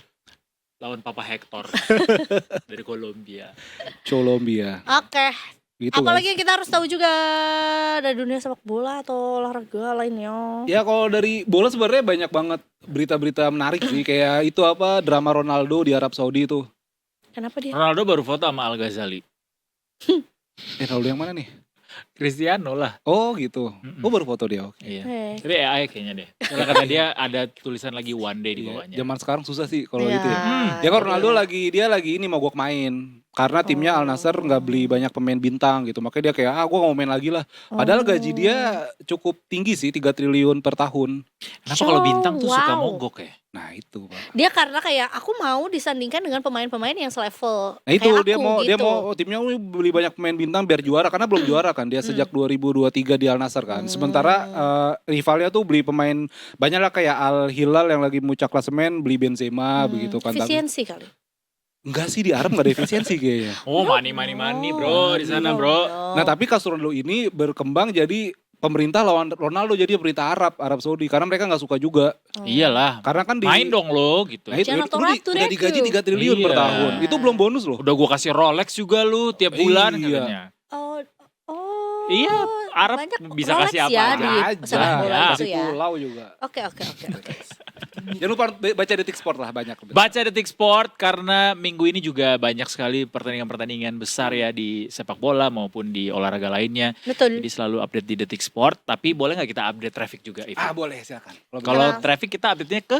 ke Brigadir Yasinta. Nah, Mantap. Langsung laporkan. Dari mana? kita matching Dari- sekali ya. Situ. Hitam semua hari Iya. ini. Brigadir Yasinta, selamat sore. Selamat sore Edo dan Eiza di studio. Selamat sore Brigadir Yasinta. Boleh langsung dengan laporannya sore hari ini. Kami persilakan. Ya baik, terima kasih Edo dan Eiza di studio. Dan selamat sore Detikers dimanapun berada. Kembali bersama saya Brigadir Yasinta dari NTRC Polri. Saat ini saya akan mengajak Anda untuk memantau bagaimana kondisi arus lalu lintas terkini tepatnya di kawasan Simpang Kuningan, Jakarta Selatan. Bisa kita saksikan bersama saat ini di belakang saya, bertepatan dengan jam pulang perkantoran. Pada umumnya situasi arus lalu lintas di kawasan ini terus mengalami peningkatan volume kendaraan yang cukup signifikan. Dan berdasarkan pantauan kami sejak pukul 15.00 waktu Indonesia Barat hingga saat ini, peningkatan arus lalu lintas terjadi di beberapa arahnya, baik dari Rasuna Said maupun dari Gatot Subroto yang akan menuju Pancoran, begitupun dari Semanggi atau Rasuna Said yang akan menuju Mampang. Hal yang sama juga terjadi dari Gatot Subroto maupun Tendian yang akan menuju Rasuna Said. Antrian kendaraan menjelang traffic light terjadi cukup panjang, sekitar lebih dari 500 meter ke belakang, yang didominasi oleh kendaraan pribadi baik roda 2 maupun roda 4. Selepasnya arus lalu lintas yang akan menuju Mampang masih mengalami perlambatan kecepatan. Perlu diketahui bahwa Simpang Kuningan ini merupakan titik pertemuan dua ruas jalan utama yang menjadi pusat penerapan sistem ganjil genap di Jakarta, yaitu Jalan Gatot Subroto dan Jalan HR Rasuna Said. Untuk itu bagi pengendara roda 4 khususnya yang akan melintasi kawasan ini agar memastikan plat nomor kendaraan Anda sudah sesuai dengan tanggal hari ini.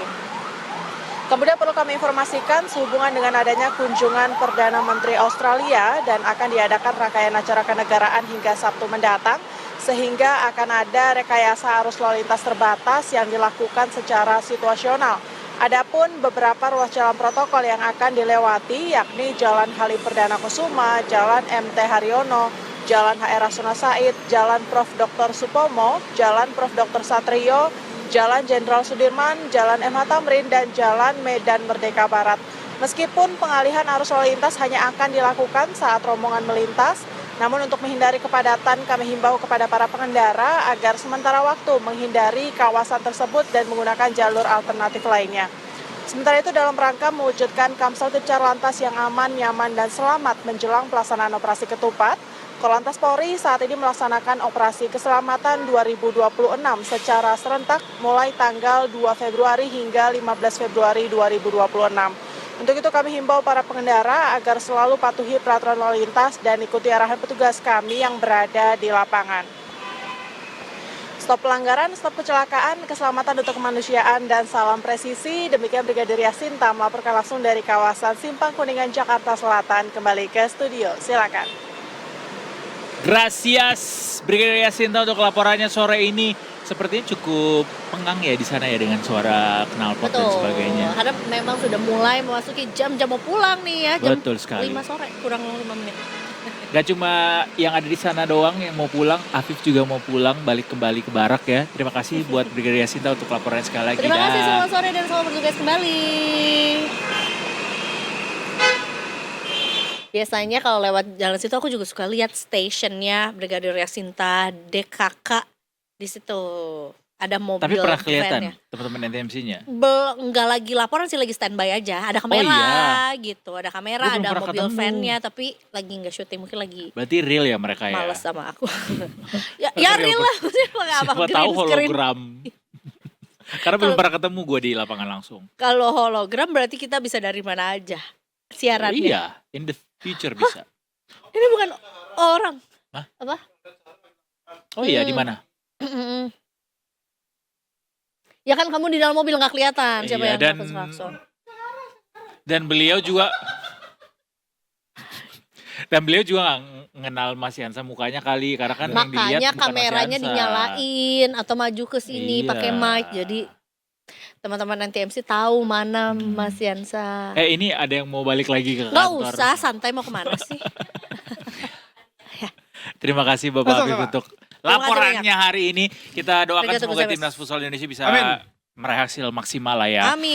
Yang penting maksimal, nanti hasilnya ya apapun itu kita Wallahualam, insya Allah. tepuk tangan Tapi buat kalian bisa semua. lah, insya Allah ya. Semangat timnas futsal Indonesia. Kita balik lagi abis ini Tikers, kita akan ketemu sama satu penulis yang genre-nya adalah feminis. Dan ini baru kayaknya kita kedatangan penulis dengan POV seperti yang satu ini ya. Bener, bahkan sebenarnya kisah-kisah yang diangkat itu nggak cuman berlatar belakang feminisme aja atau orangnya tuh perempuan gitu ya, tokohnya tuh perempuan, tapi juga ada unsur mistisnya, ada horornya juga ya. Pokoknya cukup menarik, ini satu genre yang mungkin juga bisa jadi genre favorit Tikers juga nextnya ya. Gothic genre. Oh.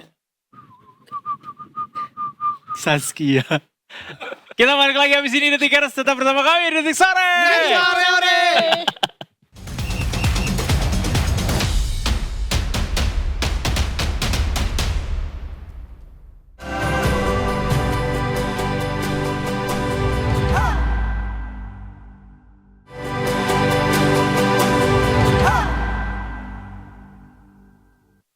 We are so back everyone. Masih di Detik Sore. Gak cuma hore-hore. Sesuai dengan tadi yang sudah kita colek sedikit juga bahwa sebetulnya kita akan berjumpa dengan penulis dari buku-buku luar biasa ini juga. Ini vibes-nya mirip-mirip ya.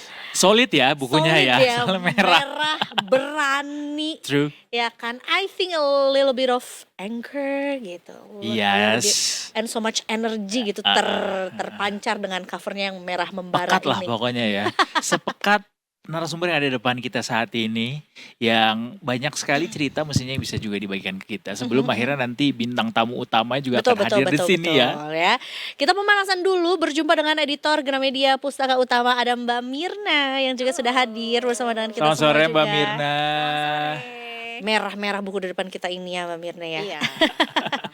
Mbak Mirna ini adalah editor dari ketiga buku ini juga, selain dari buku-buku lainnya pastinya ya. Iya, Ya, ada. dua editor buku ini. Satu yang Sihir Perempuan sebelumnya pernah terbit di penerbit Indie, editornya Eko Endar Moko.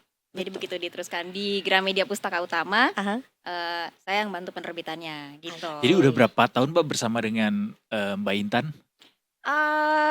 Sekitar hampir 20 tahun ya. 20 Iya tahun ya? ya. Iya. Gimana rasanya menjadi editor seorang Intan Paramadita? Wah, bangga banget. Ah, Karena buat saya pribadi, Intan itu tidak hanya penulis perempuan Indonesia, tapi juga seorang pemikir perempuan mm, yang pikiran-pikirannya itu sangat kita butuhkan, mm, membaca butuhkan saat ini. mm. Gitu. Apa sih yang bedain tulisan-tulisan dari Mbak Intan dibanding sama penulis-penulis dengan jenis yang serupa atau mirip-mirip gitu dari kacamata Mbak Mirna? Intan Paramadita itu menulis dengan menggali dengan lebih dalam struktur yang ada di balik cerita gitu. Mm, mm, Jadi misalnya dia bercerita tentang budaya patriarki di sebuah daerah I gitu. see. Dia tidak bercerita secara apa ya, secara gamblang gitu, tapi dia bercerita narasinya itu sublim, Oke. terus di balik itu juga tidak menghakimi, tapi Jadi ada membaca analogi-analogi yang dipakai gitu ya? ya gitu. Jadi seperti cerita Maipah dan bunga-bunga gitu. Mm, Dia bercerita tentang seorang ibu yang anaknya menjadi korban kekerasan dan kemudian tokoh ibu ini Bentar, membunuh. aku deketin ya. Oke, Maaf. ibu ini kemudian membunuh pelaku Mhm. kekerasan terhadap anaknya itu, anaknya Hmm. meninggal, kemudian dikubur di rumahnya I see. di bawah kebun mawar gitu. Mm, mm, mm. Nah, Oke. itu karena dari cerita itu kita bisa lihat bahwa karena negara tidak berbuat apa-apa terhadap Pelaku. korban, terhadap pelaku. Gitu. Isu Jadi serius ya kita ya? Iya benar. Iya. Tapi kan maksudnya benang merah dari ketiga buku ini dan juga tulisan-tulisan dari Mbak Intan juga adalah soal perjuangan perempuan gitu ya, atau wajah-wajah perempuan juga yang apa ya, yang memperjuangkan jati dirinya atau memperjuangkan kisahnya juga, not only to be seen tapi juga bagaimana sebetulnya apa ya, butuh lebih banyak apa ya, perhatian lagi lah gitu dari negara atau dari ruang gitu, dari ruang sekitar juga. Nah, tapi dari Mbak Mira sendiri, kenapa sih sebetulnya tulisan-tulisan yang mengangkat kisah-kisah perempuan tuh perlu banget loh untuk dinikmati lebih banyak lagi halayak ramai? Ya, karena jarang tulisan-tulisan perempuan yang membuka tadi seperti aku udah bilang struktur di balik ceritanya itu gitu. Terus juga banyaknya itu tulisan-tulisan yang menampilkan perempuan yang normatif gitu. Perempuan-perempuan yang dicitrakan seperti yang selama ini kita lihat di sebagian I see. besar di Iya. media Ya, gitu. ya, ya. Oke, tapi sebenarnya nih Mbak Intan juga udah bergabung nih bersama dengan kita ya.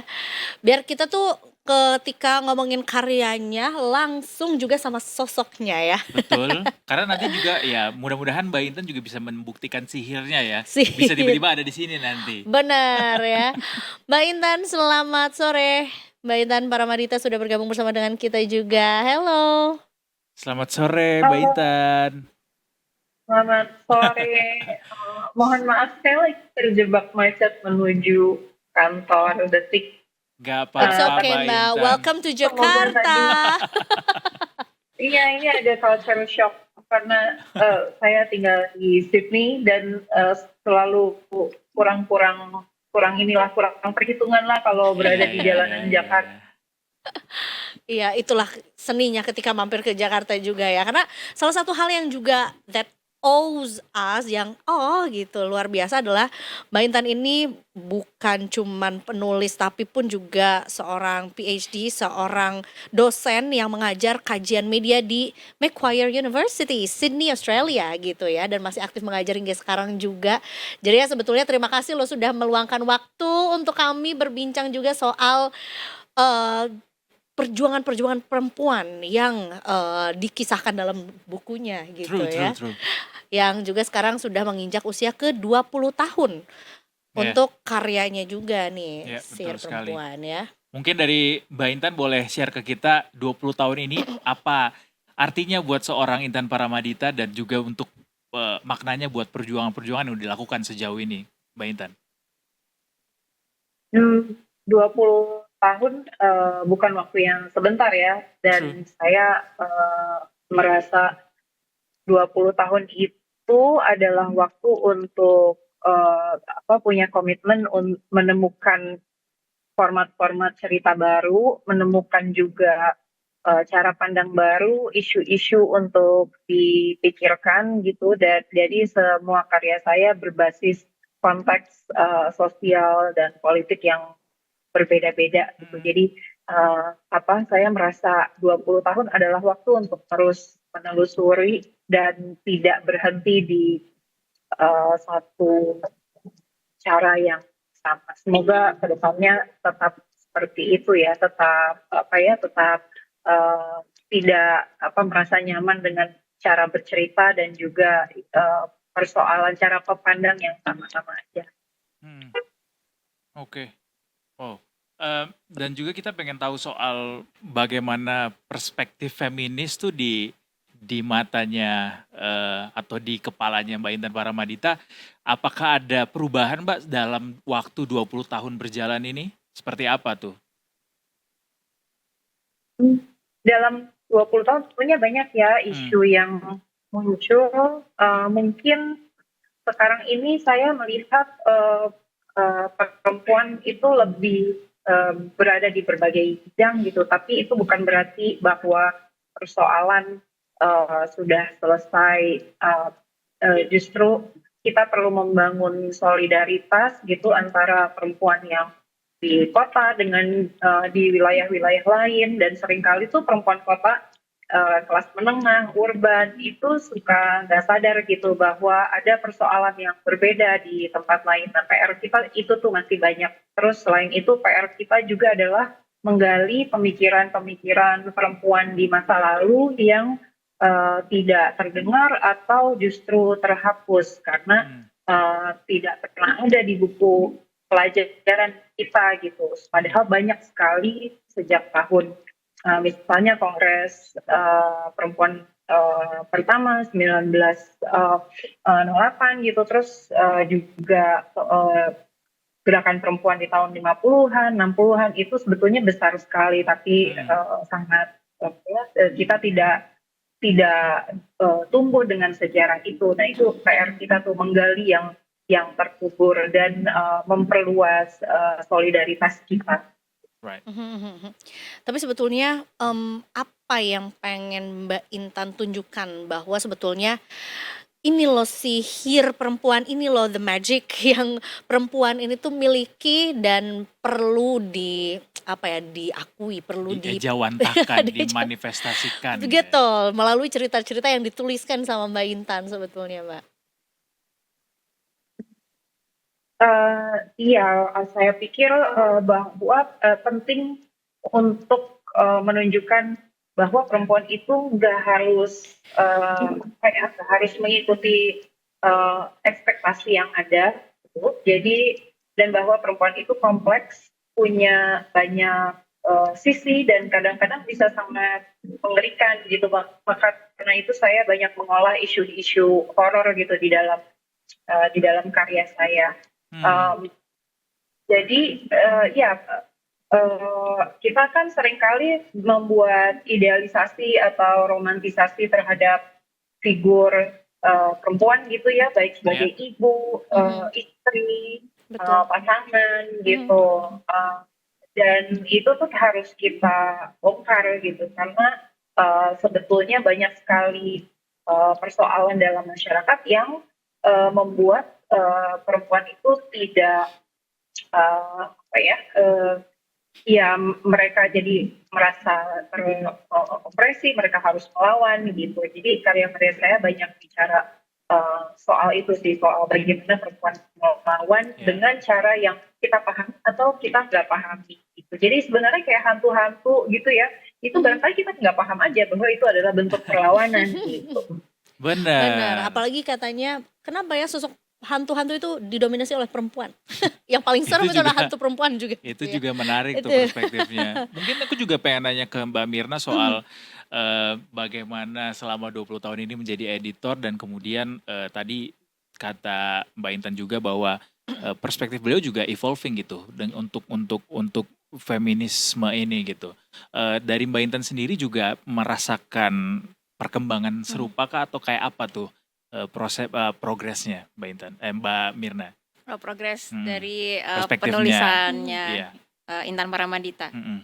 Ya memang setiap penulis itu selalu berkembang gitu. Penulis yang konsisten, melakukan riset, melakukan penelitian seperti Intan, Mm-mm. itu juga kelihatan di karya-karyanya gitu. Mm-mm. Perkembangan dari teknik bercerita, dari isi, itu kita bisa lihat dari Sihir Perempuan, Mm-mm. lalu Mm. Gentayangan, dan yang terakhir adalah Malam Seribu Jahanam. Mm-mm. Itu terlihat lebih kalau boleh dibilang lebih matang gitu cara berceritanya di Malam Seribu Jahanam. Ada nggak kamu rasa kayak apa namanya? Ini harusnya bisa nih dengan pendekatan yang kayak gini gitu atau mungkin dengan cara atau dengan bentuk bercerita yang seperti ini masih ada yang pengen dicoba gitu bersama Mbak Intan? Oh ada. Kayak apa tuh Mbak? Beberapa waktu lalu waktu saya ketemu Intan, saya bilang Intan harus nulis non-fiksi deh. Esai-esai tentang pemikiran perempuan. Selama ini fiksi semua baru ya? Ya, ini fiksi, Iya. kumpulan cerpen dan novel. Kemudian saya meminta Intan untuk menulis non-fiksi. Tetapi karena saya juga sadar Intan adalah penulis yang berkonsep, sehingga mungkin tidak dalam waktu dekat ya. Buku. Tidak serta-merta langsung Tidak bisa ya? serta-merta langsung jadi gitu. Tapi sudah dibicarakan untuk Sudah itu? dibicarakan. Sudah deal kita akan kapan nih bisa produksi itu? Dilaksanakan gitu ya. Saya sih berharap tahun ini, tapi tentu saja Intan akan tahun ini sudah penuh dengan jadwal, nanti mungkin bisa ditanyakan. Iya. Tapi sebenarnya ada ini nggak sih sebetulnya apakah demand atau sebetulnya pembaca-pembaca yang berminat soal kisah-kisah perempuan dan feminisme itu tuh sebetulnya kayak gimana di Indonesia sendiri Mbak yang melihat? Berkembang pesat. Parameternya bisa dilihat dari yang paling simpel ya. Buku ini baru cetak ulang dalam waktu dekat. Cetak ulang ke 4 dan 5-nya itu yang biasanya agak lama, tapi ini cepat sekali gitu dalam waktu sekitar. Sihir Perempuan ya? Yang Malam Seribu Jahanam. Yang Malam Seribu Jahanam. Yang Malam Seribu Jahanam. Ya, ini bestsellernya Intan kami Paramadita. gitu, dan itu menandakan bahwa ada demand untuk buku ini. Betul. Udah melek gitu ya bahwa sebetulnya ada yang perlu kita isi nih gitu ya soal pemahaman perempuan gitu ya. Dan Ya. bisa disampaikan melalui buku-buku ini gitu walaupun Betul. bentuknya fiksi gitu ya Mbak. Iya, ada kehausan untuk lebih lagi menggali isu-isu perempuan gitu. Mungkin nanti Intan juga bisa cerita. Intan adalah pendiri dari Sekolah Pemikiran Perempuan. Itu baru buka pendaftaran. Yang daftar itu banyak sekali, hampir 500. Dan yang tersaring itu 24. Jadi memang I see.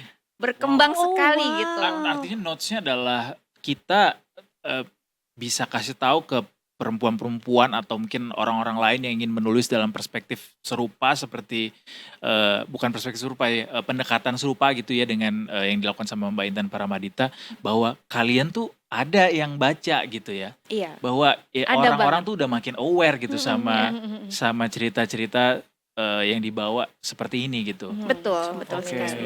Which Iya. is good berarti untuk Very untuk good. masyarakat Very membaca good. kita ya. Iya. Very good. Sebutannya adalah character development. Character development, true. Gak cuman penulisnya gitu, Iya. tapi pun juga pembacanya gitu ya kan. Udah berkembang gitu aja kita masih banyak PR-nya ya untuk ini Masih ya. banyak PR-nya. Ya. Termasuk juga kalau dari Mbak Mirna sendiri secara pribadi atau mungkin juga dari timnya Mbak Mirna juga, gimana sebetulnya Mbak melihat kreativitas Mbak Intan ini menggambarkan sosok perempuan gitu dalam kisah-kisahnya. Intan penulis yang menceritakan tokoh-tokohnya sangat inklusif gitu. Oh, oke. Jadi di Malam Seribu Jahanam itu ada tokoh transpuan namanya Rosalinda, dan dalam menceritakannya Kita gemes suka pengen ngomong ayam Ayam mor. mor. Oh ya, ada Ayamor dalam novel ini. Oh, iya? Iya, Rosalinda Ayamor. Oh, namanya memang Rosalinda Rosalinda. Ayamor kah ditulis di situ? Terinspirasi dari itu, Oke. telenovela. Hits banget. Betul, betul. Iya, Terus itu. gimana Mbak Aku lebih Mira? ke Marimar ya. Iya, jadi tokoh ini tampil di Malam Seribu Jahanam dan dalam penulisannya Intan yang sungguh kami sangat hargai memakai sensitivity reader. Salah Gimana tuh? seorang transpuan itu diminta oleh Intan untuk memeriksa apakah yang sudah ditulis oleh Intan ini benar gitu. Oke. Karena iya, Intan mewakili gender perempuan, ciset, I see. sementara yang ditulis Ya, adalah orang transpuan gitu. Jadi perlu suara transpuan untuk masuk ke dalam novel ini. Wow. Ya. Juga penasaran, Mbak Mirna mungkin juga harusnya dijawab sama Mbak Intan ya, tapi kenapa sih selalu memilih pendekatannya tuh mistis gitu? Kayak ada dibalutnya Gothic. dengan mistis gitu, Gothic gotik ya. feminism. Horor. Is that a thing? Kenapa pendekatannya horor gitu ya? Ya karena horor itu mengganggu dan mengusik gitu. Oke. Jadi mudahnya adalah sesuatu yang mengganggu dan mengusik itu I see. langsung masuk ke pikiran kita gitu. Hmm. Ya itu caranya Intan dalam bercerita gitu. Dari Tapi awal sudah visinya seperti itu? Atau teknik bercerita dari awal mungkin ya bisa dibilang iya ya. I see. Karena Intan terpengaruh dari Mary Shelley, Frankenstein, Oke. buku-buku gotik dari masa itu gitu. Nanti mungkin lebih jelas Intan Siap. akan lebih detail menjelaskannya. Hopefully kita akan segera bisa ketemu sama Mbak Intan ya, karena masih dalam perjalanan dan mudah-mudahan sihirnya bekerja. Wow, Biar betul. benar bisa sampai tepat waktu. Tapi sebenarnya juga Mbak Intan masih terhubung sama kita juga kok. Oh iya, Gitu. masih. Masih. Nah, tuh. masih ada. Mbak Intan mungkin punya jawaban lain soal kenapa Pendekatannya. selalu konsisten gitu pendekatannya memilih jalur gothic atau gothic feminism. Mystic. Iya, tadi sepertinya sudah dijelaskan sedikit oleh Mbak Mirna ya, bahwa saya senang hal-hal yang mengganggu. Jadi kalau horor itu kan sesuatu yang membuat kita mempertanyakan realitas yang ada gitu. Kenapa sih seperti ini? Kenapa kenapa realitasnya tidak seperti yang kita harapkan gitu. Jadi saya pikir itu juga cara kita seharusnya membicarakan persoalan-persoalan sosial gitu. Jadi kita tidak terbuai atau berada di dalam comfort zone tertentu, tapi terus membiarkan diri kita terganggu. Ya, jadi saya memang senang hal-hal yang mengusik gitu. Justru karena diusik jadinya semakin berkembang ya, Betul. semakin jadi ya. Semakin bertanya, betul. Tapi apa sih hal yang paling mengusik buat seorang Intan Paramadita di usia karirnya yang sudah lebih dari 20 tahun ini? Dari perspektif seseorang perempuan yang membangun karir di luar negeri, kemudian apa tuh Mbak yang paling mengusik saat ini? Saat ini saya melihat bahwa ketika kita bicara tentang feminisme, itu kita nggak bicara tentang perempuan aja sebetulnya, tapi kita bicara tentang sistem yang saling terkait ya, antara patriarki, kemudian juga ada sistem kapitalisme, ada sistem kolonialisme, dan semua itu nggak bisa dipisahkan satu sama lain. Artinya kita nggak bisa bicara tentang perempuan aja, tapi lupa nih bahwa ada isu kelas di situ, bahwa kalau kamu seorang perempuan, katakanlah perempuan dari kelas yang berbeda dengan warna kulit yang berbeda gitu ya, itu kamu akan mengalami penindasan berlapis-lapis gitu. Dan menurut saya itu harus terus disuarakan. Jadi nggak cukup kita bicara tentang perempuan harus maju, perempuan harus jadi CEO gitu-gitu ya. Buat saya saya ingin kita justru lebih melihat keterkaitan antara patriarki dengan sistem-sistem penindasan yang lain, dan itu yang muncul dalam karya-karya saya yang lebih seperti itu. Betul, termasuk juga, yaitu, development cerita atau mungkin dari, development dari karakter-karakter yang juga dikisahkan, diceritakan di sini. Sebetulnya, 20 tahun kan sebetulnya waktu yang cukup panjang juga ya, Mbak Intan, tapi apakah mungkin sebetulnya, harusnya udah ada perubahan gitu, tapi sebetulnya yang kita hadapi ternyata masih isu feminisme yang itu-itu aja gitu misalnya? Hmm, eee, sebenarnya nggak itu-itu aja, malah jadinya, lebih kompleks gitu ya. Misalnya kita kan sekarang, dibanding 20 tahun yang lalu lebih banyak membicarakan isu krisis iklim nih, Mhm.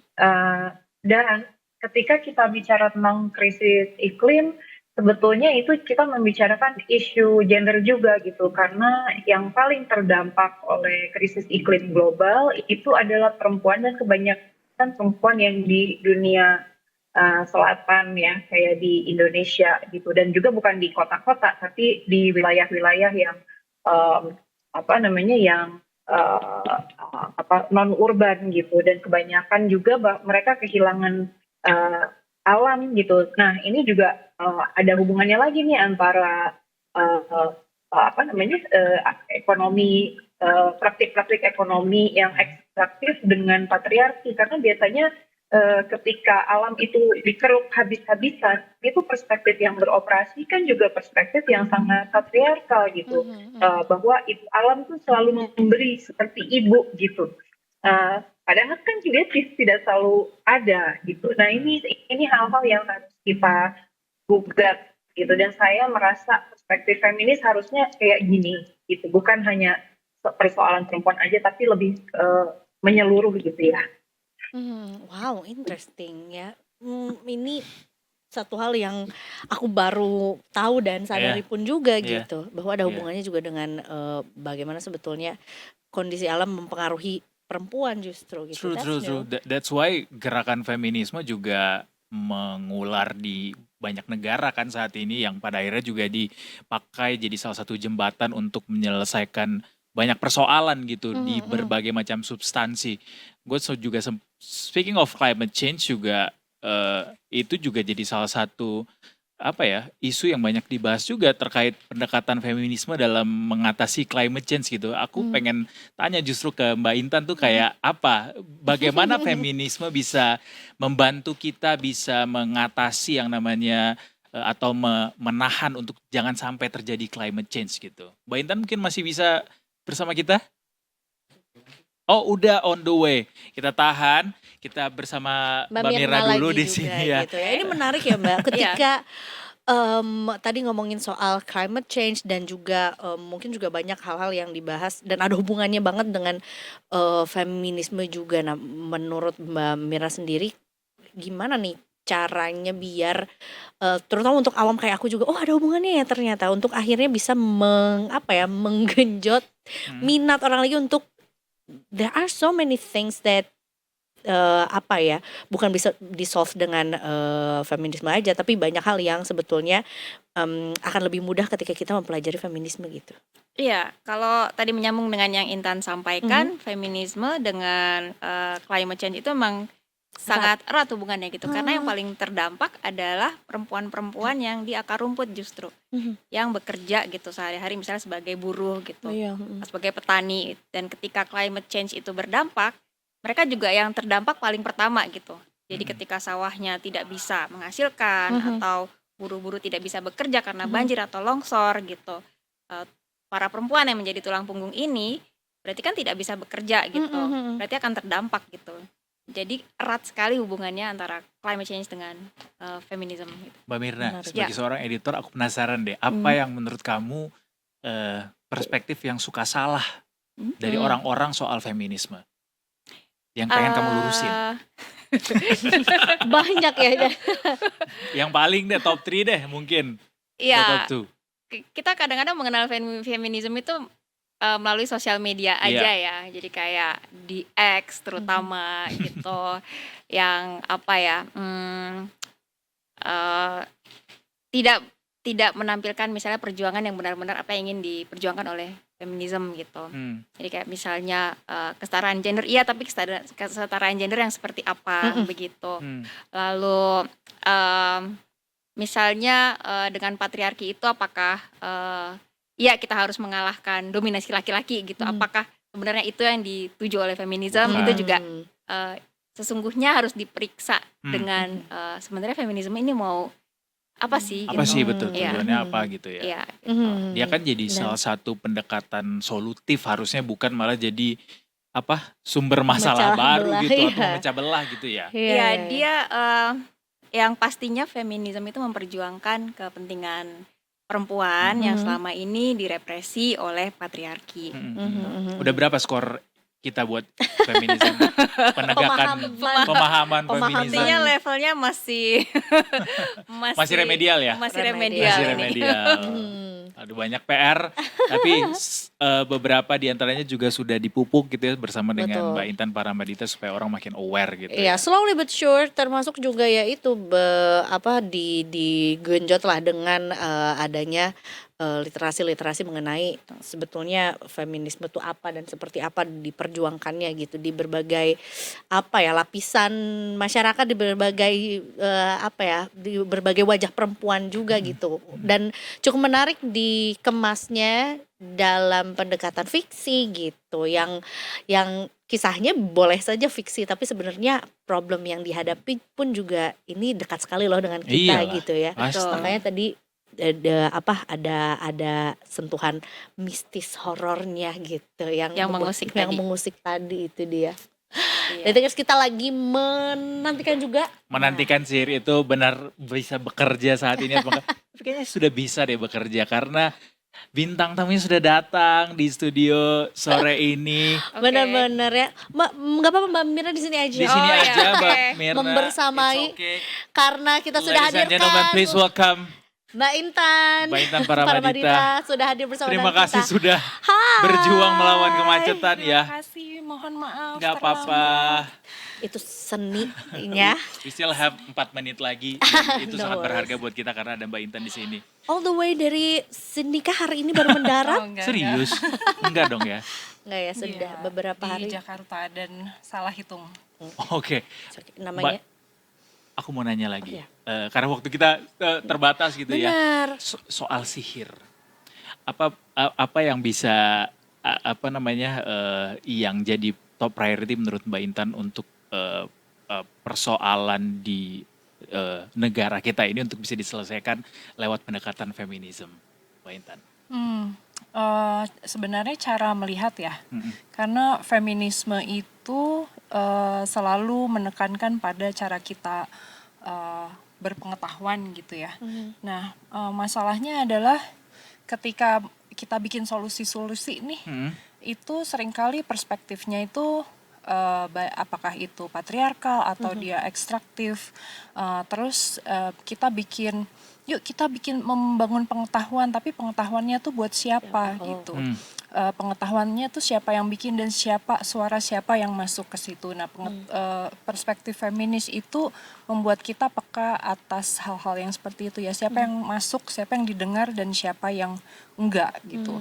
Nah, ketika kita memakai perspektif feminis, kita jadi peka atas siapa sih yang enggak ada nih, who's not on the table I gitu. see. Ketika produksi dilakukan gitu, ketika orang membuat keputusan, siapa yang disingkirkan dari situ. Saya pikir kita harusnya mulai dengan perspektif yang sangat kritis semacam itu, karena yang terjadi di negara kita ini adalah penyingkiran demi penyingkiran gitu, penyingkiran orang-orang yang nggak punya power, orang-orang yang dengan mudah ditendang aja gitu kalau misalnya mereka melawan. Ya, jadi saya pikir kita semua perlu memiliki perspektif feminis yang berkeadilan sosial dan meluaskannya lewat salah satunya mungkin lewat membaca ya, dan memperluas komunitas-komunitas baca. Mbak, untuk orang yang baru mau mempelajari kayak apa itu feminisme dan apakah sebenarnya apakah Bagaimana saya bisa relevan dengan dengan feminisme? feminisme, is it a good entry to Yeah. finally know what is feminism melalui pendekatan fiksi gitu? Iya, betul betul. Jadi mungkin pertama-tama adalah, membuka diri, mungkin baca karya-karya penulis perempuan, tidak hanya yang masa sekarang tapi yang masa lalu. Misalnya ada karya Mariana Katopo, Siti Rukiah, Tuti Herati, ya tentu saja yang lebih terkenal misalnya Kartini gitu ya. Itu kita pelajari sebagai bentuk-bentuk feminisme Indonesia. Jadi kita nggak belajar feminisme karena feminisme nggak dari barat aja gitu kan, tapi sesuatu yang membumi. Karena Kartini juga pengennya bikin sekolah perempuan gitu kan. Jadi mulai dari situ, dan itu buku-buku yang beredar, kemudian juga memperluas ya dengan membaca penulis-penulis dari negara, khususnya negara-negara dunia selatan, penulis kulit berwarna. Saya punya satu esai judulnya Summoning Literary Witches. Itu bisa dilihat di Literary Hub yang itu proses yang tidak natural gitu, karena saya sendiri dulu nggak begitu. Jadi kayak menyadari ada yang bolong nih dalam bacaan-bacaan saya. Ya udah kalau gitu saya harus terus mencari gitu. Aku pengen tahu juga, salah satu bentuk atau salah satu movement yang dilakukan adalah melalui pemikiran perempuan. Mungkin buat yang baru dengar apa itu pemikiran perempuan, dan bagaimana sebetulnya pemikiran perempuan bisa jadi jembatan kita untuk mengenal lebih jauh feminisme. Ya, jadi kalau saya dan teman-teman membuat kolektif namanya Sekolah Pemikiran Perempuan. Sekolah Pemikiran. Jadi itu adalah kolektif feminis yang sifatnya lintas Nusantara. Jadi orang-orangnya itu berada di berbagai wilayah berbeda di Nusantara. Ada yang di Kalimantan, di Sulawesi, di Papua, di Jawa gitu. Dan kami percaya bahwa dengan belajar tentang apa yang dialami puan di wilayah-wilayah berbeda, itu akan mempertajam perspektif kita, dan kita jadi nggak self-centered gitu ya, sebagai manusia, sebagai feminis gitu. Menarik. Kita bisa cari tahu di mana Mbak soal Ada Sekolah di Pemikiran IG-nya Perempuan. Perempuan, ada websitenya juga pemikiranperempuan.org. Oke. Ya. Oke. Anyway, terima kasih Mbak Intan Terlalu dan Mbak singkat Mirna. pertemuan kita sebenarnya. Iya, singkat sekali. Hopefully ini banyak insight yang bisa didapat juga dari Detikers ya. Kita belajar soal feminism dan juga selamat sekali lagi untuk perayaan 20 tahun dari Sihir Perempuan Sihir ya. Perempuan ya. Dinantikan untuk karya-karya lainnya yang akan datang. Termasuk tadi yang non-fiksi ya. Tadi udah di spill Tadi udah duluan. dititip juga. Kita Mudah-mudahan. Mbak Mirna. Ada apa lagi Mbak Mirna yang akan disampaikan sama Mbak Intan? Oke. But anyways, terima kasih banyak sekali lagi juga Thank you. untuk updates, atau mungkin juga yang mau mencari tahu lebih lanjut juga. Sebenarnya sama kayak judul bukunya. Semua updatesnya via Instagram @sihirperempuan ya Mbak Intan ya. Dan Mbak Mirna, terima kasih juga sudah mampir ke Detik Sore. I think that's all untuk sore kita hari ini Detikers. Tentunya kita masih akan punya update lainnya juga, tapi kita weekendan dulu lah ya. Kita akan ketemu terus Senin sampai Jumat jam 3 sampai jam setengah 6 sore ya. Sekarang waktunya kita pamit dulu. Betul Kita sekali. Kita mau tagline di akhir, boleh Mbak Mirna dan juga Mbak Intan bantu kita ya. Kalau misalnya nanti kita bilang Detik Sore, jawabnya dengan bilang Gak cuma hore-hore. alright. Kita tutup bersama. Terima kasih Detikers sekali lagi. Saya Edward Rusman akhir pamit. Sama Vira pamit. Dan seluruh kru yang bertugas juga pamit. Kita ketemu lagi minggu depan tentunya cuma di Detik Sore. Gak cuma hore-hore. See you tomorrow. See you next week.